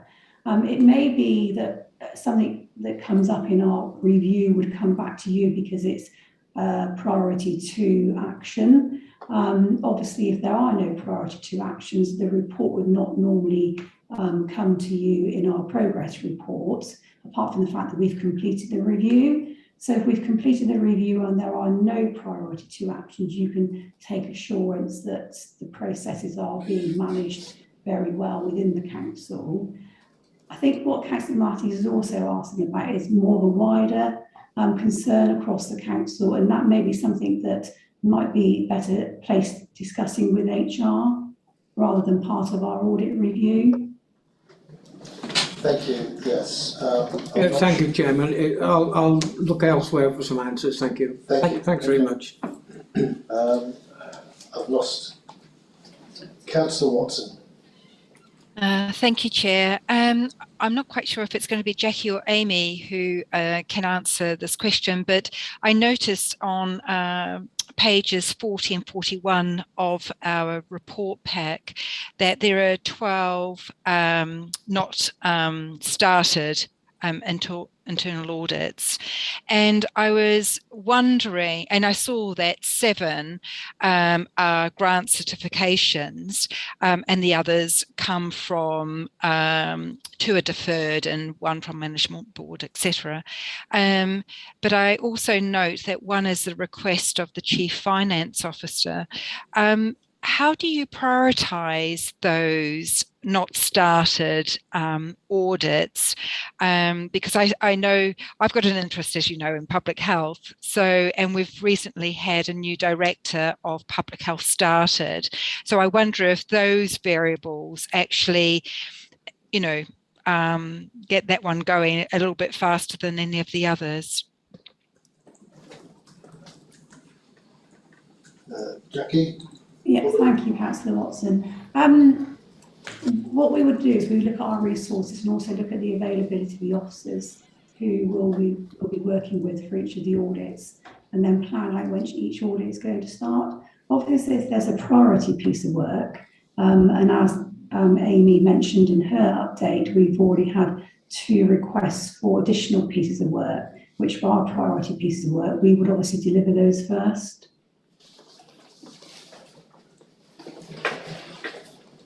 So do they, and those priority pieces of work, sorry if I missed it, Amy, but who do they come from? You know, as they kind of like, if it comes from the Chief Executive or the Chief Finance Officer, they're the ones that, you know, would be seen first, or is it a more urgency time issue?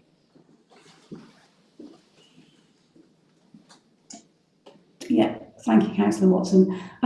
Yes, so obviously if we are requested to do a priority piece of work by the Chief Executive or Chief Finance Officer, we would start that piece of work as soon as possible and deliver that as promptly as possible.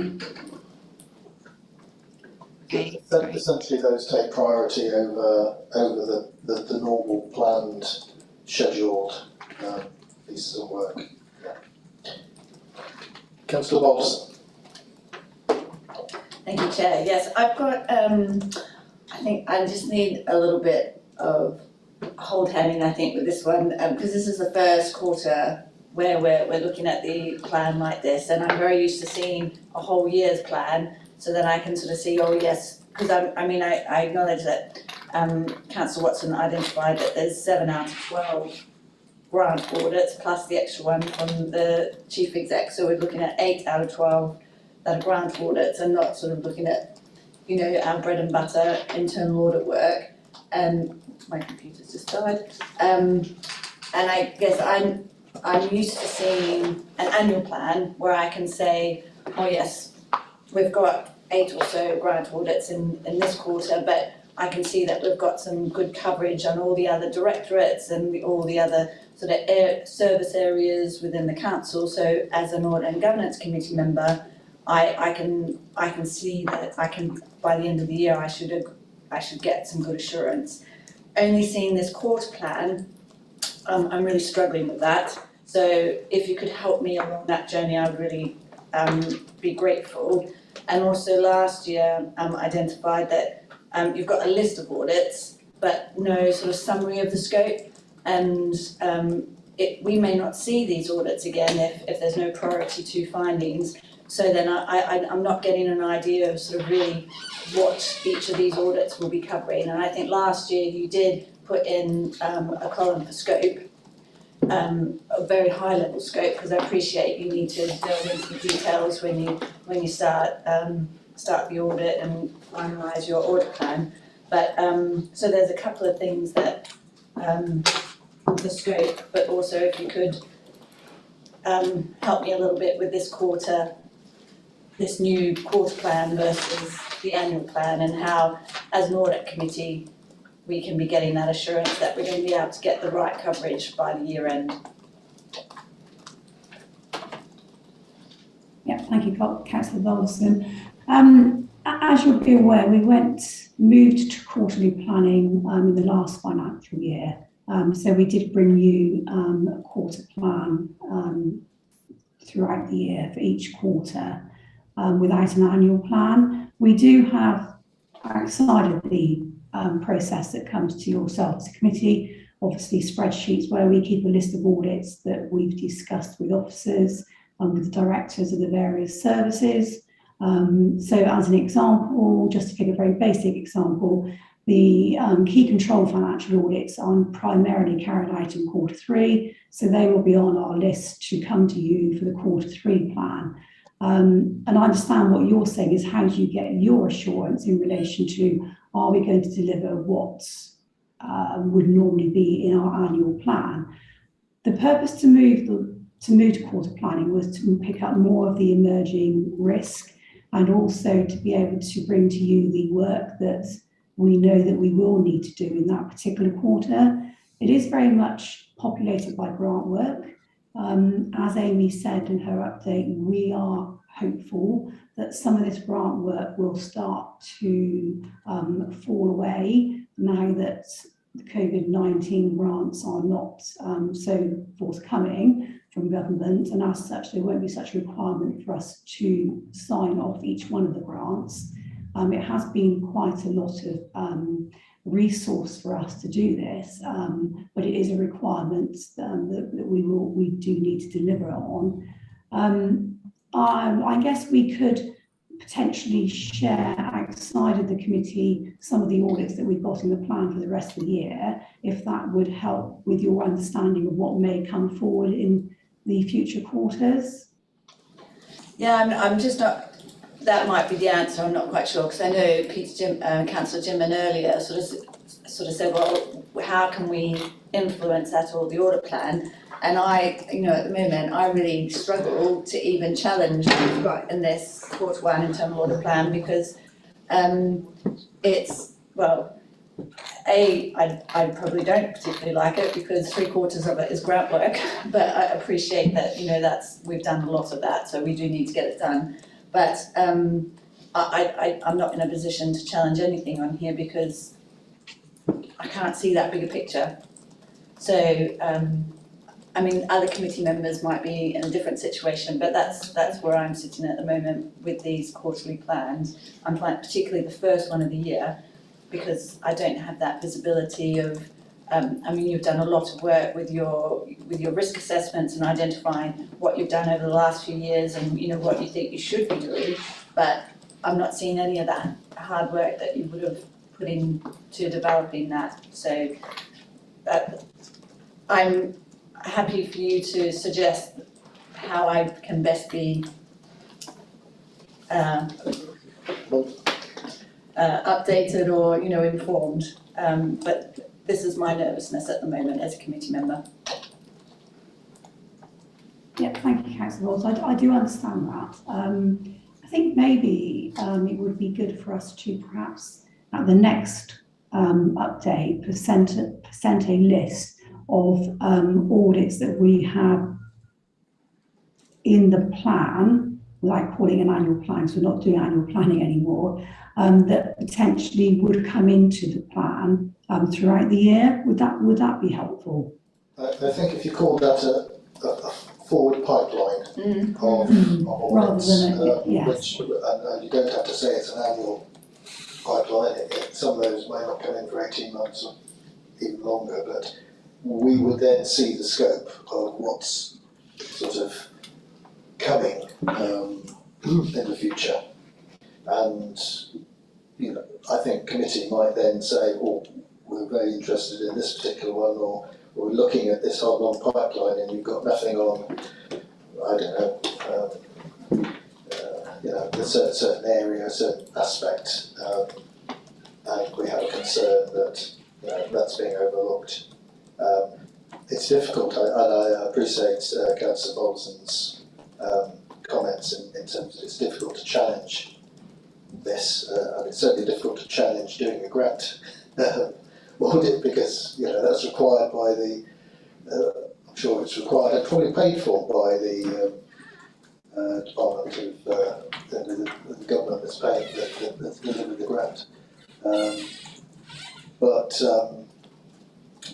nonetheless, there is a concern that I share that we don't have great visibility on what's coming, and our probably corporate memory of what came last year and the year before and the year before that is probably not as good as it could be. Certainly I can't always recall it.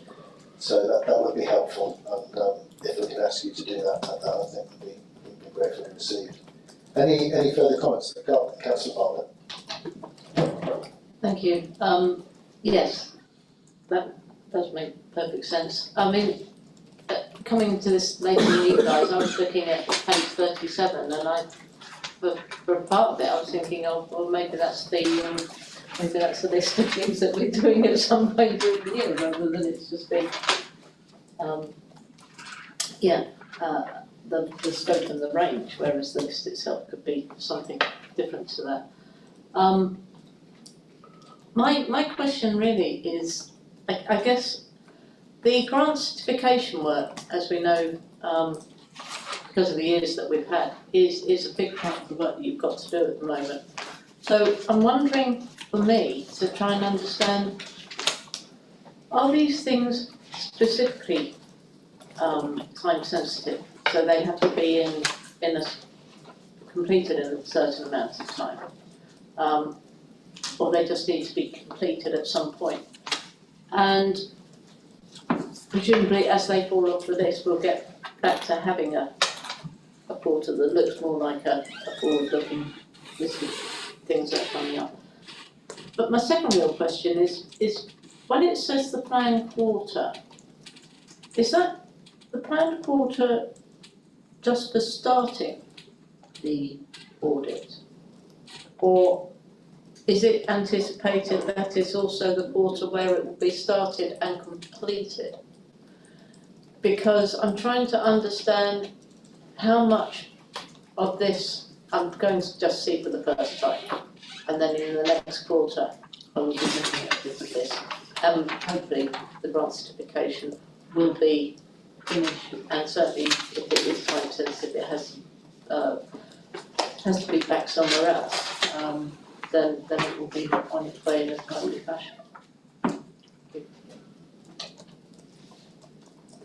Did you understand the point of the second question? Do you want to have another stab at it? I think I understand what you're saying is, if you note that you've started a audit in this quarter, Are you going to finish? are you going to finish it in this quarter? Yeah.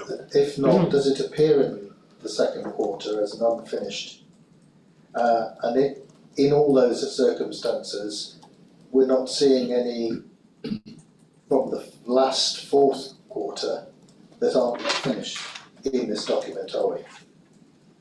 And yet there must be some audits from the last quarter that aren't yet finished, I guess, because you're not at 100% performance. This is for 22-23. Yeah, this is the internal first quarter for 22-23. The internal audit first quarter is 1st of April 22-23. But what we're not seeing on here is the end of 21-22. And indeed, there may be audits from the second quarter of 21-22 that are not yet finished. Hope not, but that might be or the third quarter. I don't know. That this information isn't transparent to me from this document, because this document isn't talking about that. But in a way, if we had, what we would need is a rolling 12-month window calendar showing when audits were started and when they were completed, and then we'd be able to see over the last 12 months what had been started, what had completed, and the last this internal audit first quarter. I mean, I wouldn't imagine really that we'd started too many of them, given that April the 1st was only a few days ago.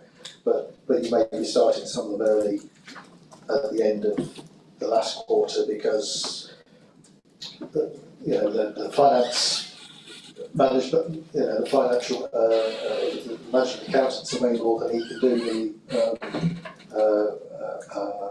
grant work, whereas somebody that's doing some another skill set is not yet available for another project. I'm carrying on rambling, Jackie. You probably ought to come in and cut me off here. Thank you, Councillor Shaw. So yes, our plan would be to normally you would have an internal audit progress plan, but this report was meant to go to the March committee, which is obviously deferred to today, so we haven't changed the report. So this is purely the Q1 plan. Normally, when you get an internal audit progress report, it will have the Q1 audits in it, it will have the status against the audits, and also then you'd have the Q2 plan, and then the Q3 plan and Q4 plan. So by the end of the year, you have a complete list of all the audits, which will demonstrate exactly to you which audits have been completed, which ones are in progress, which ones are a draft report, which ones, for whatever reason, not being started. So normally you would get that information, but as I say, this is a Q1 and internal audit charter report and not a progress report. So that's why you can't see the audits from the previous year in this report. And going back to I think it was the first question, in relation to the planning of the audits, yes, we try to start all the audits that are planned for Q1 in Q1. Obviously, there are sometimes situations where that doesn't happen, particularly in this plan already. Amy has indicated that we've been asked to do 2 additional pieces of work, so we won't be able to complete all the audits in this plan, depending on the scope and length of time, the additional pieces of work take to complete. I'm not going to sit here and say we will complete all these audits by the end of Q1. It's not a precise science. We do try our best to get as many of the audits completed within the quarter as we can. But obviously, we need to liaise with council officers as well to see their availability. And sometimes when we go to start an audit, they ask us to move it back for very good reasons. And we obviously like to try and accommodate that, because we want to work with the council as much as anything else in ensuring that the audit plan is completed. I don't know whether that's helpful or not, really. I think we might answer most of the questions. I think that was, yes, considering we both tried to help with the question there, I think that was an admirable answer. So just then my second question, which might possibly be to the 151 officer, is about the time sensitivity of this grant certification work. Do these have to be somewhere else once they've been done, to show that we've used the money the way they're supposed to be used, and is there a time limit on that we're puts additional pressure on these quarters? Thank you, Chair. The reality is that we have to comply with the grant conditions. Each grant will have its own set of terms and conditions. So you see in the report, some of them are mentioned, 31 / then a number. So there's section 31 grants. Section 31 is the formal mechanism that government awards grants to local authorities. That grant system then will require an audit process, and it will spell out what it is, and it normally spells out a timetable for that work to be carried out as well. So we have very little negotiation on some of these grants. Others it's a much longer time scale. It depends partly which government department has issued it and what the context is behind the grant. So some of these have been going for most of the pandemic, and this has been a large part of what the councils have been doing for the last 2 years. Some of those are very short and focused. So to answer the question, we have very little ability to negotiate the timeframes. We have to do it within the prescribed amounts. The government pays the trade-off for giving the grant. Thank you. Any further questions on this item? In which case, Jackie and Amy, thank you. Just looking at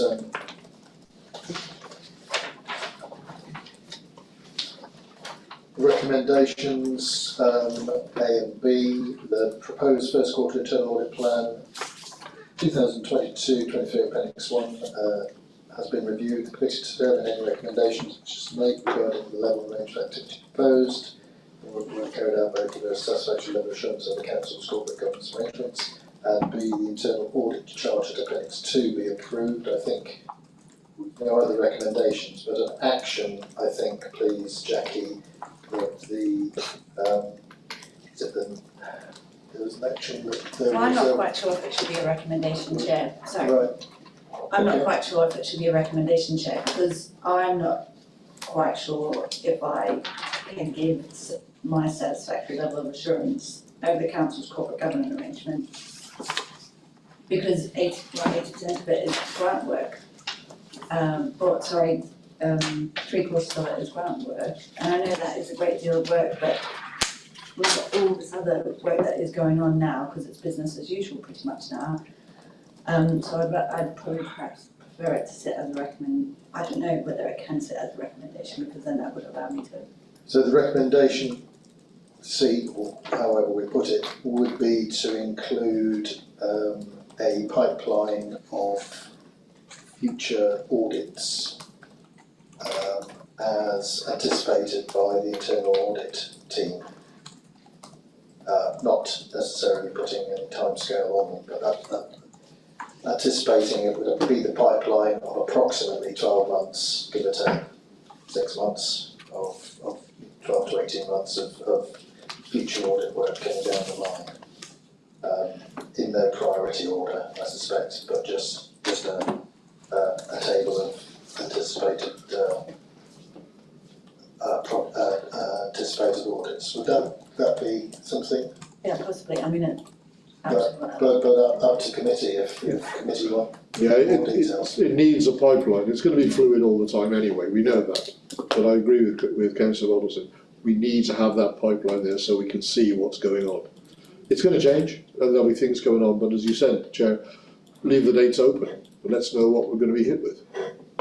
Okay. Far easier to look at. Can we put that in as a recommendation?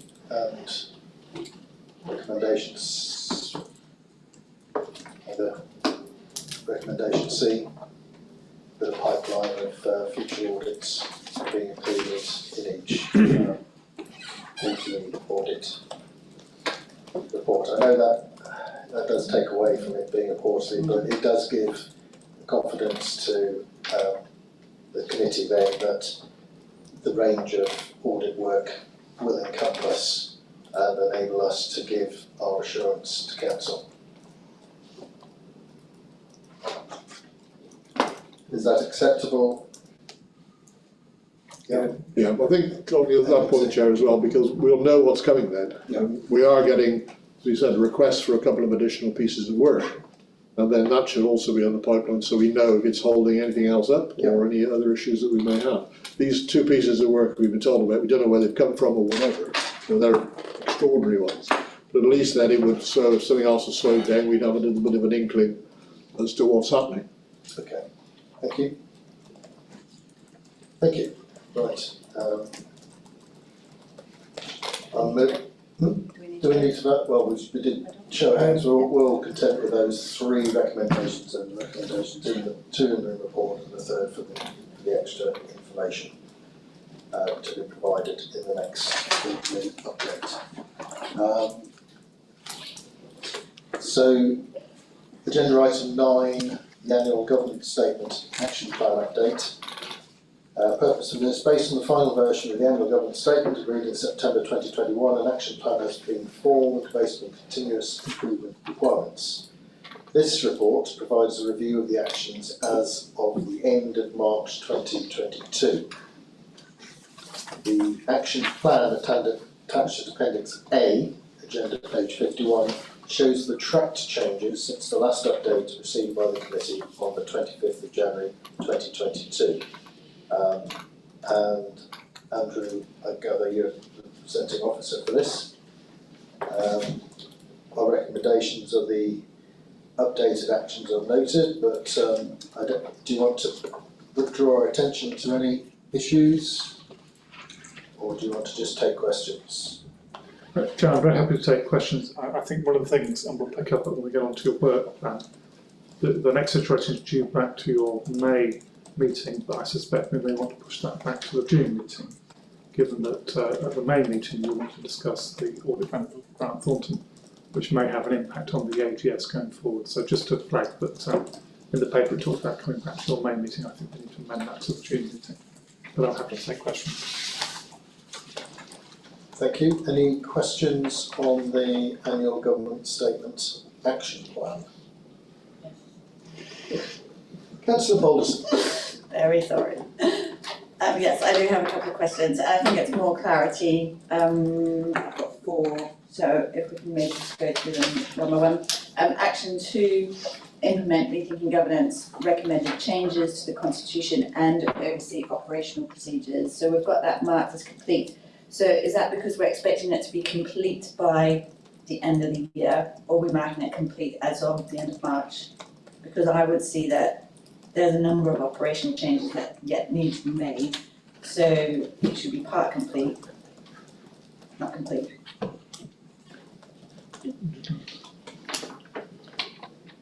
Councillor Balderson, I would support your comment. It needs to be part complete because whilst what went to full council on the 4th of March was obviously the rethinking governance proposals in terms of how, in terms of agreeing those, and then implementation of them has still got to take place. And then there are operational changes also, which were highlighted in the 4th of March report, that have still got to be implemented. So I think it needs to be part complete because they're not implemented yet. Okay, great.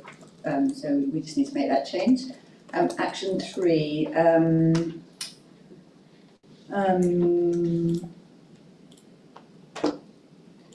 I've got, when will decision be actioned? Is the new CRM system in place? New CRM CRM system for complaints and review the unreasonable behaviour and complaints policy. So we've marked that once again as complete. So it's all in place. That's my understanding, but I would need to check back with the officers to Okay, confirm. no, but if it's all in place, yeah, that's fine. Action 21.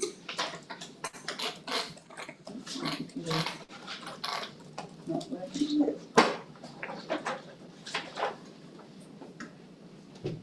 Nearly there. Okay, promotion of becoming a council member reflective of flexibility with increased virtual meetings. And then we've got not progressing. So I just wanted to clarify that because we're no longer going to be moving towards using hybrid meetings or. That's right, because currently there doesn't appear to be any progression on implementation of hybrid meetings, which would need the government's agreement to change the legislation.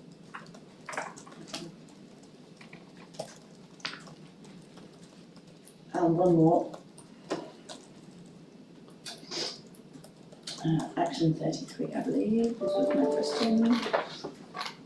Capture number of meetings that were excluded from public meetings. It indicates that this is captured and reported in the leaders report. First one will be January 22. I went to both the leaders report at full council and the leaders monthly newsletter, and I would be very grateful if you could direct me to where it's reported in those reports and whether this is actually complete. I would like to amend the status to not complete. Okay, thank you. That's all from me, Chair. Thank you, Councillor Bolton. Anybody have any comments from anyone else?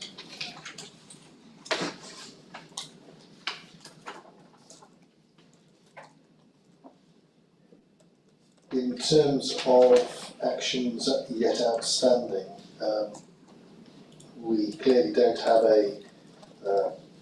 necessarily a deadline by which all actions will be complete. Is the intention to complete within the 12-month sort of action period following relating to that annual government statement, or are we anticipating that some actions are going to be held over to a subsequent year? And if so, could we give some, or could officers give some consideration on how those are identified? Because it's obviously more concern, I suspect, to Audit and Governance Committee to have actions outstanding for any long period of time. I don't know whether, I'm not asking to go into detail now as to whether any are likely to be.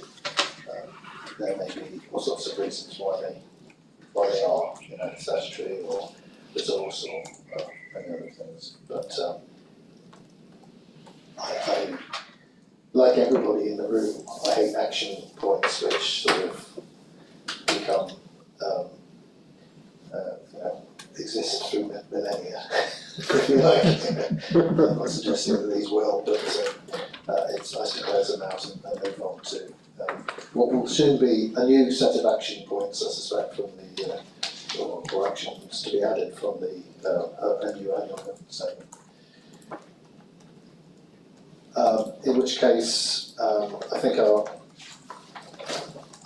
table our recommendation that the updated actions are noted and that the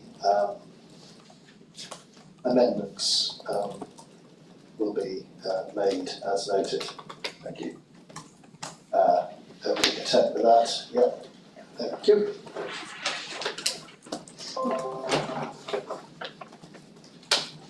I think what remains is to look at agenda item 11, the work programme update, and the associated action chart from our minutes. got a few minutes. I don't know whether, do people want to break at this time and come back to this action chart? Because I would like to go through the action chart in some detail, I'm afraid. Because some of these actions have been outstanding for a period of time. I just want to be clear, for all of us to be clear in our mind, where each of them are at. That's not a bad use of English. And we have probably about 30 of them on paper. So I think it's now 4:10. If we're all back here by 4:20, 10 minutes, just to stretch or get a grab glass of water. And I will certainly finish. I think we're on time to finish by 4:45.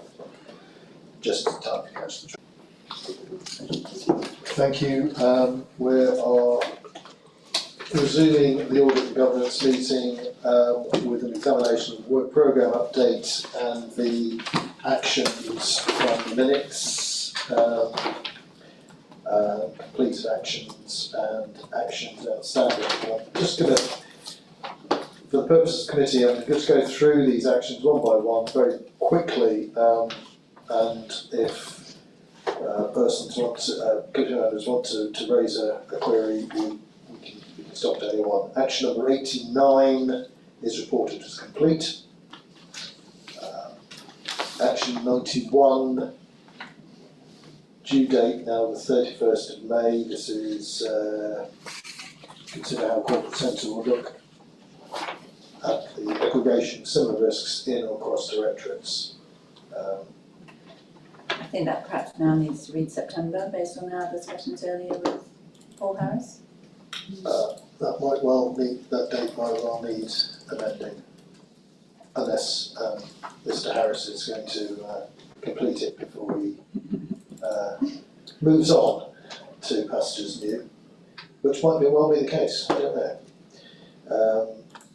Item 94, there's an update on internal recommendations. Head of Corporate Performance and the interim deputy monitoring officer agreed to look at the process to ensure internal audit actions are brought to the attention of new post holders. We've got some comment here. As part of this year's service plan, audit recommendations were included within service business plans and progress updated regularly, with reports going to relevant management teams quarterly as well as to cabinet members as part of their portfolio briefings. The due date of the 3rd of April 2022.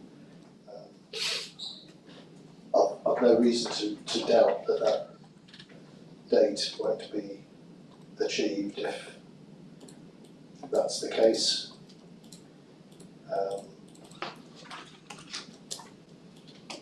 So we'll press on. We've got a few actions to go through. I won't read them all out. 95. Says to be discussed. The committee invites to identify whether further updates should be included in the existing and new work programme item. This is the committee suggested that a discussion with internal audit take place at the next meeting in regard to sampling of priority 3 actions, followed up by internal audit in line in the same way as priority 1 and priority 2 recommendations. Can we take that as we will have a conversation and swap at the next meeting? Rather than, because we didn't have a conversation with Swap is actually on the line. Sorry, Amy and Jackie.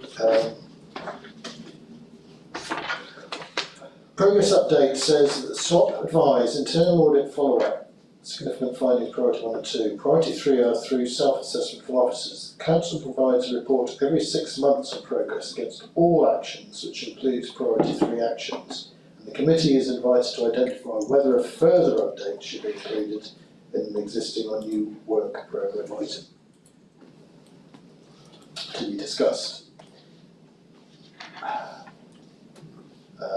I'm not sure what I'm discussing. Does anybody else understand this? No. Well, I think, I can't remember who actually raised this one, Chair, but I think because priority 3 actions are through self-assessment, I think at some stage in the last, on the 4th of May, there was question as to whether it would, a random check as to whether they actually doing what they've said that they've done was suggested, and I think this is where this recommendation has been raised. So it's whether, I mean, I don't know how many priority 3 actions we have outstanding, but whether there was a every year swap, look at 10% of them just to make sure that if they've been reported as implemented, they have actually been implemented. I think that was the Jackie, did you want to come in, or Amy want to come in on this? Yeah, thank you, Councillor Shaw. I think, so as the committee are aware, when we send a priority 2 or priority 1 finding to you, we do follow up on that action at a later date in the plan to see if the action has been completed. And then we provide an update in our progress report on those actions. In relation to priority 3 actions, as they're meant, they represent a lower risk and the committee should be focusing on the higher priority recommendations or actions, we use a self-assessment. So we basically ask the officer to confirm that the action has been or has not been completed, or if it's not been completed, what progress has been made on that action.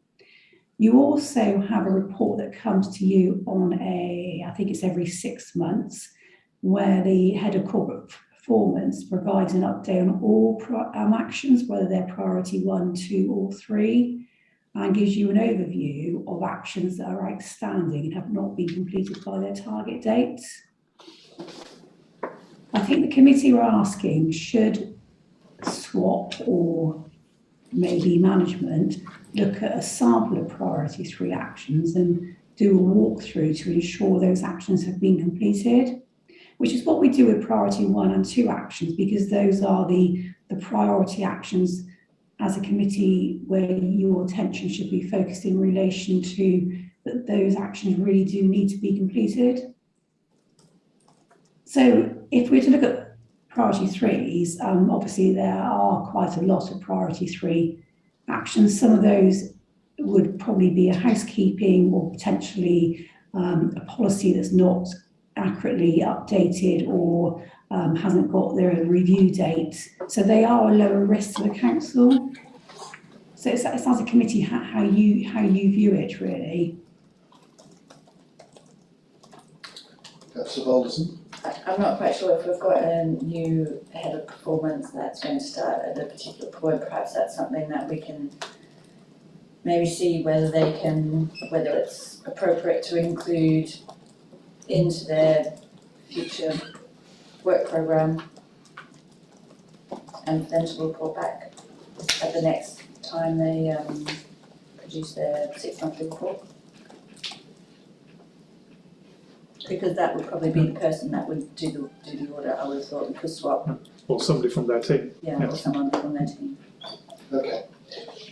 So can that go in as a progress update that we ask the future head of performance management to review? Yes, and I think our next report, is it in November, Ben? So perhaps that would be an appropriate due by date. Okay, thank you. I've got to move on quicker than this. Item 97.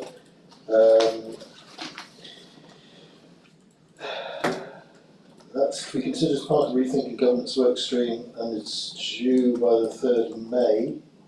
So the due date hasn't yet arrived. I think it has been considered, and we'll probably report back on it. Okay, well, let's move on to 99. Again, due by the 30th of April, so I'll move on unless anyone's got a hand up. 101, June 22, mandatory training session on planning. Yeah, that's fine. 106. There are hopefully more training sessions in hand. Any questions? No. 102. Oh, hang on. 101. Yes. No, I have 103. 101. Your spreadsheet's ongoing, which showed committee members once completed 30th of April, fine. 103, the Specialist Programme Officer has been appointed to Project Manager Office, progressed delivery of the Section 106 highways monies and is reported as complete. Can I just ask on that, Chair, because the action is that information on the treatment of Section 106 monies be circulated to committee members, and the action I don't think necessarily achieves the progress update I don't think necessarily achieves the action, because I certainly am not fully aware of how Section 106 highways money should be progressed. So I would question whether that's complete. So perhaps if Ben, you could go back to the officer responsible and ask for a fuller explanation of how that action has been completed. I'm happy to do that. Is there something that this may need to go back to a scrutiny meeting as well? Because I think we can give the update. I just need to flag it. It may also be a recommendation that it's asked to go into scrutiny. And I think it is also part of Action 15 on the annual governance statement. So I think it links in between the two.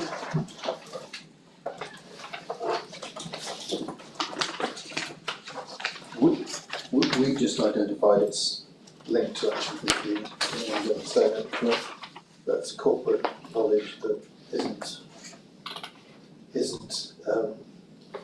offered by what's recorded. No. So can we make sure there's a star C item so we can just capture that while we remember it. 106, 30th of April, for audits, actually the election tracking of the corporate performance. Detention service plans to be fed here. Okay, well, hopefully they will. 109.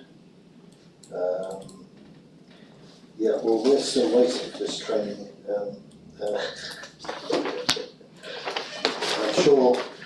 I'm sure it will be delivered. I know we've got a lot of training already in our diaries going forward, but this is specifically for in relation to the manual audit. The paper would have been coming to us today, it will be coming to us in May, and we still haven't had the training for it, which is, I think, is very much regrettable. That we haven't managed to get in before we examine the first report for the next the changes in the regulations for the manual audit. However, by the 1st of July, apparently we will have received it. 30th, 110, external audit, findings report.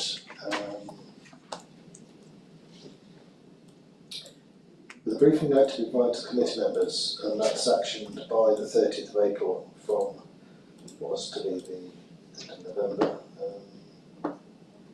On the management of council estate, right? Well, we'll wait for that.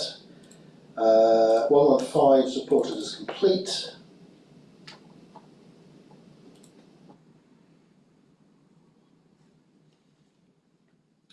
No reason to say it isn't, but I've no reason to say it is.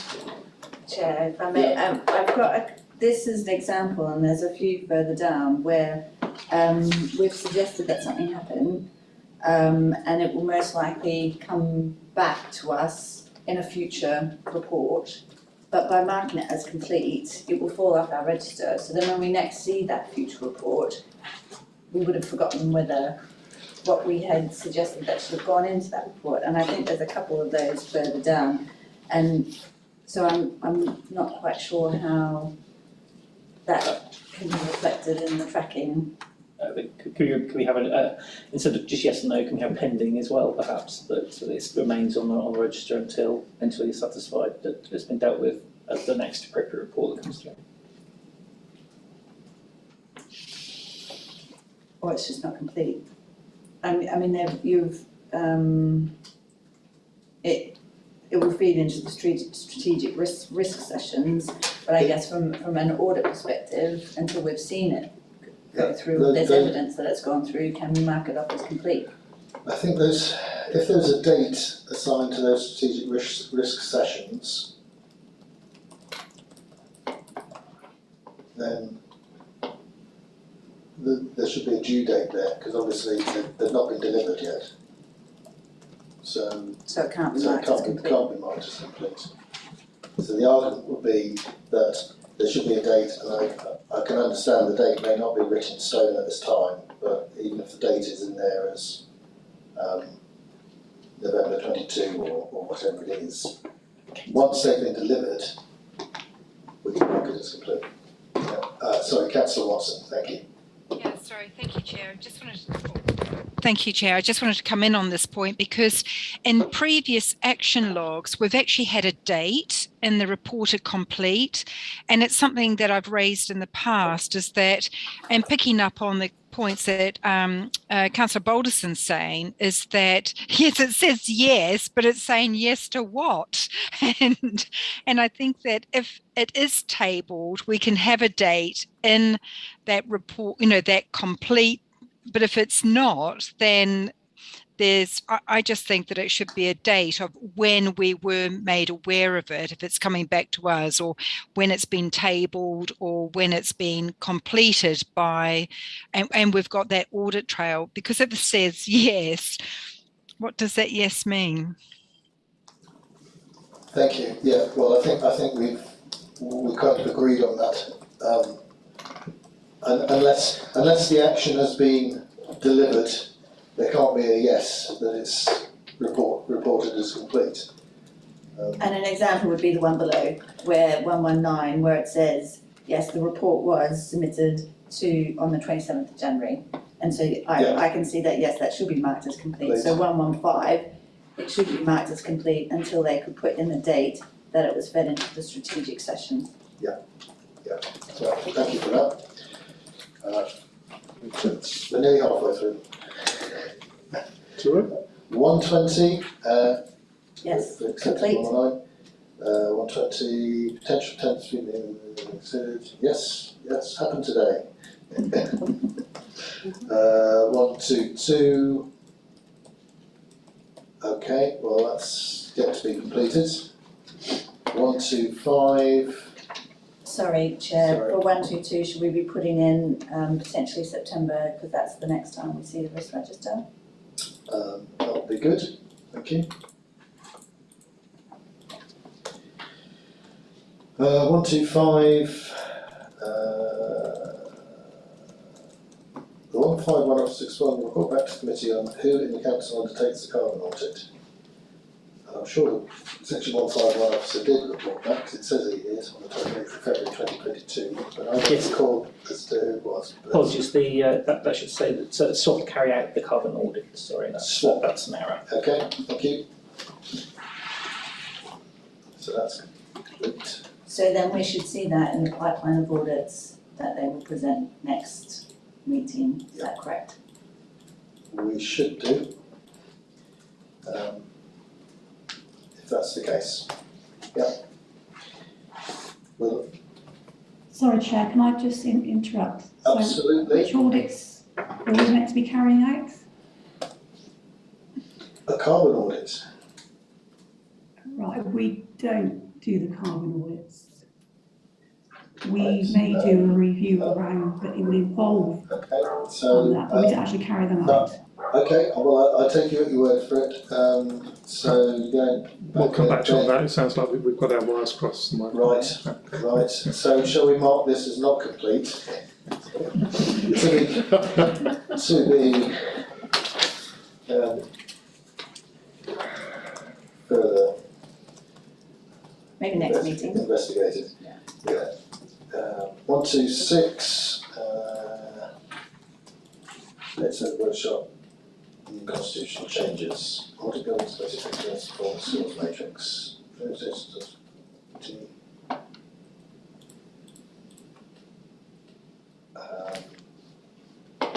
22. For workshop after the council meeting, seeking agreement A date is set for a workshop after the full council. This was our effectiveness and performance skills matrix that we got very excited about. Yeah, and I think, Chair, the revised A&D terms of reference will be coming to the next meeting. And it will probably be after that point that we can then do our skills matrix. So I think the skills matrix in May, after the next AGM, I think would be appropriate. After AGM, Yeah. so it's probably June. At the earliest. Yeah. Okay, thank you. 129, 31st of March. Update on internal information. Information and relevant internal audit recommendations be circulated regularly to scrutiny committee members. In progress to align proposed new arrangements with scrutiny committees. So That's it's probably not, should be May. it's not marked as it anyway, so that's good. Contributors given to collating internal audit recommendations. This is 130. Specific topics. To consider wider arrangements for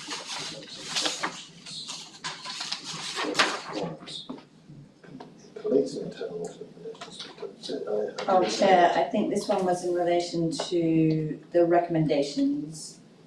I think someone raised, That was me, I think. yeah, I think so. I think it was, I think my example was the several section 106 things that were pinging around in various places. And that if there was a large theme, then we needed to look at it in the round as a, in the whole, to on collate. a wicket, I don't know, whatever the,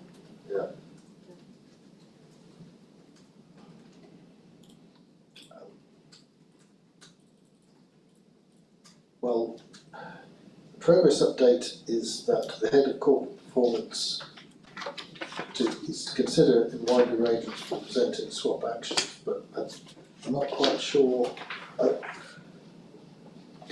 whether that was completed or not, because there's no. I understand that the approach from what I had this morning, that the approach should be adopted in the May report to committee onwards. So, Shall we put May and leave it as not complete? 131 is update internal audit recommendation. Guidance available through the performance management framework. Reminders have been sent to February and it's regarded as complete.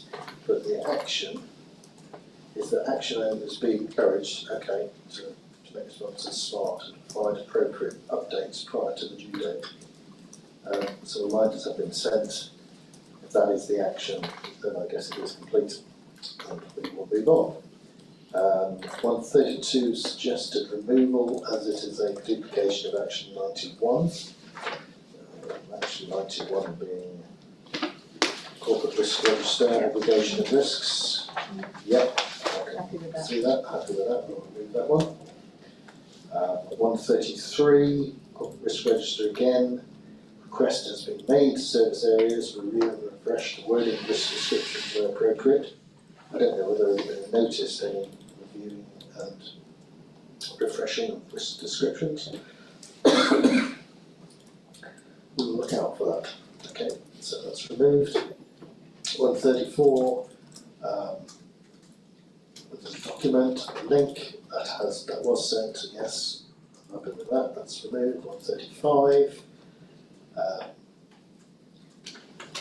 Breakdown of the terms in relation to distance measurement that was submitted, circulated, removed. Excuse me. 136. The details are provided, so that is complete. 137. Progress report into an audited the confirmation. So we've got a significant narrative answer here. Do you want me to read it out, or are you happy to read it? Are you content? have one question, Chair. I've got, because I think one of the actions was that further audit work was required, but not by SWAP. So I guess it was more of a general question, I guess, for 151 of. So if there was audit work undertaken by an organisation other than SWAP, would that still come via our committee, or is it just we only see work done by SWAP? I think we need to be careful about the word audit, because I think in terms of this committee, it's defined external audit is carried out by Grant Thornton, internal audit by SWAP. We have a number of processes and reviews that are carried out by other people. People tend to use the shorthand of an audit, and it's not an audit, so we just need to be very careful about the use of the word audit. I think from this committee it's very well defined. It's either internal exit audit from SWAP or Grant Thornton. I suppose in theory we could commission somebody to do an additional audit, but you would be, as a committee, in charge of that. So just be very careful. So I might call it investigatory work. Investigation or review, or so it is a bit of a constant challenge I have with colleagues about that. So that's not it. No, it's not. So. Thank you. We can continue. Great. Thank you. 138. This is SWAP requiring an update by June 2022. That's fine. I'll leave that in. 139. Press release was issued. That's great. That's complete. 140.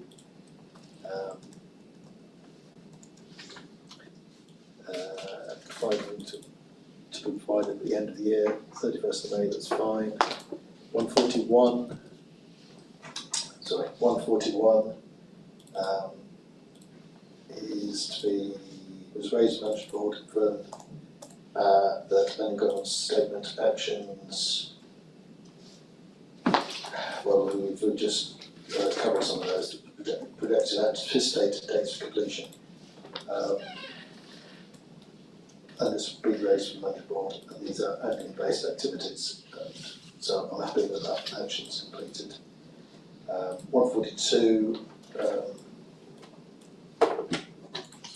Chair, 142, I went online to check whether there was a link to dispensations, which I couldn't find it, so I don't think this can be marked as complete.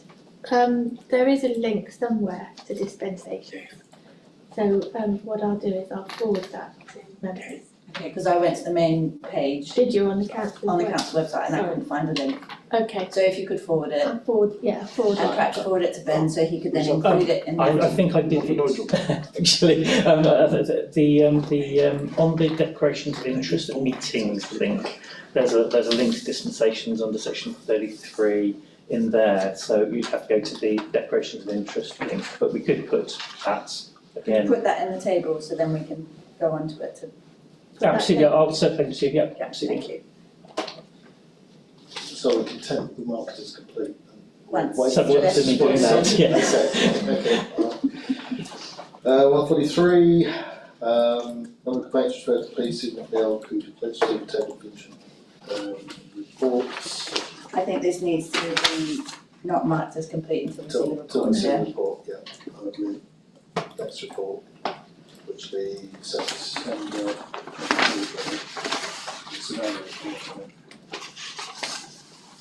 Yes, that was delayed. I don't know. Looking for a program. 144. I need code of conduct, and information has been provided to the member. Yes, Odd. Yep, that's complete. Thank you. Right, so now. Thank you, and thank you, Ben, for chasing, compiling, and chasing it again, and chasing once more. I suspect there's an awful lot of chasing involved in some of this. Just briefly then on the work programme itself, we've got rethinking government support added for the May meeting. We also have the external audit report added for the May meeting. I'm suggesting that we take out the review of the risk register, since we've just covered it, and leave the next review of the risk register until September. everybody's happy with that.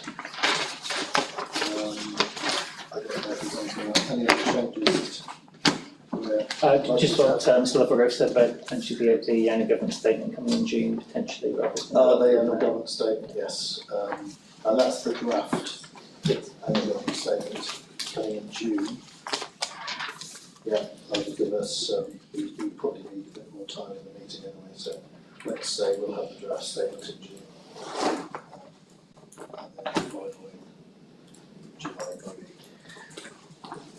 And then the final in July maybe. Could you make sure you're Oh, I know I'm not speaking close enough. No, I think we're all getting a little bit tired now. Yeah. Thank you. Right. The only other thing to say is that the May's meeting, though scheduled for the 3rd of May, will need to move to the 10th. I'm really just looking whether committee members are available for the 10th due to an issue.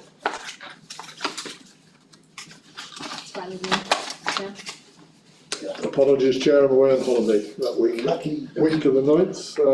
I will speak to see if I can find a substitute to Thank you. stand in. Appreciate that. Do we have a time for that? If we come to go for 11 a.m. If that's 11 okay, a.m. just give time for management board to meet if there's any urgent matters, and then we'll have that at 11. And as far as I'm concerned, Chairman, I think that's my last meeting with you. I think I'll be replaced by Councillor Davis. Right. Because I've got 5 of us. Lucky Councillor Davis. We'll look forward to welcoming Claire to committee. I'll see. She hasn't said yes yet, but I'm working on it. Or a friendly bunch, hopefully, Bob. So I think that concludes what I need to conclude for the meeting. Just to thank officers present and our internal and external auditors for their help during the day and reports, and to ask for the transmission to be ceased.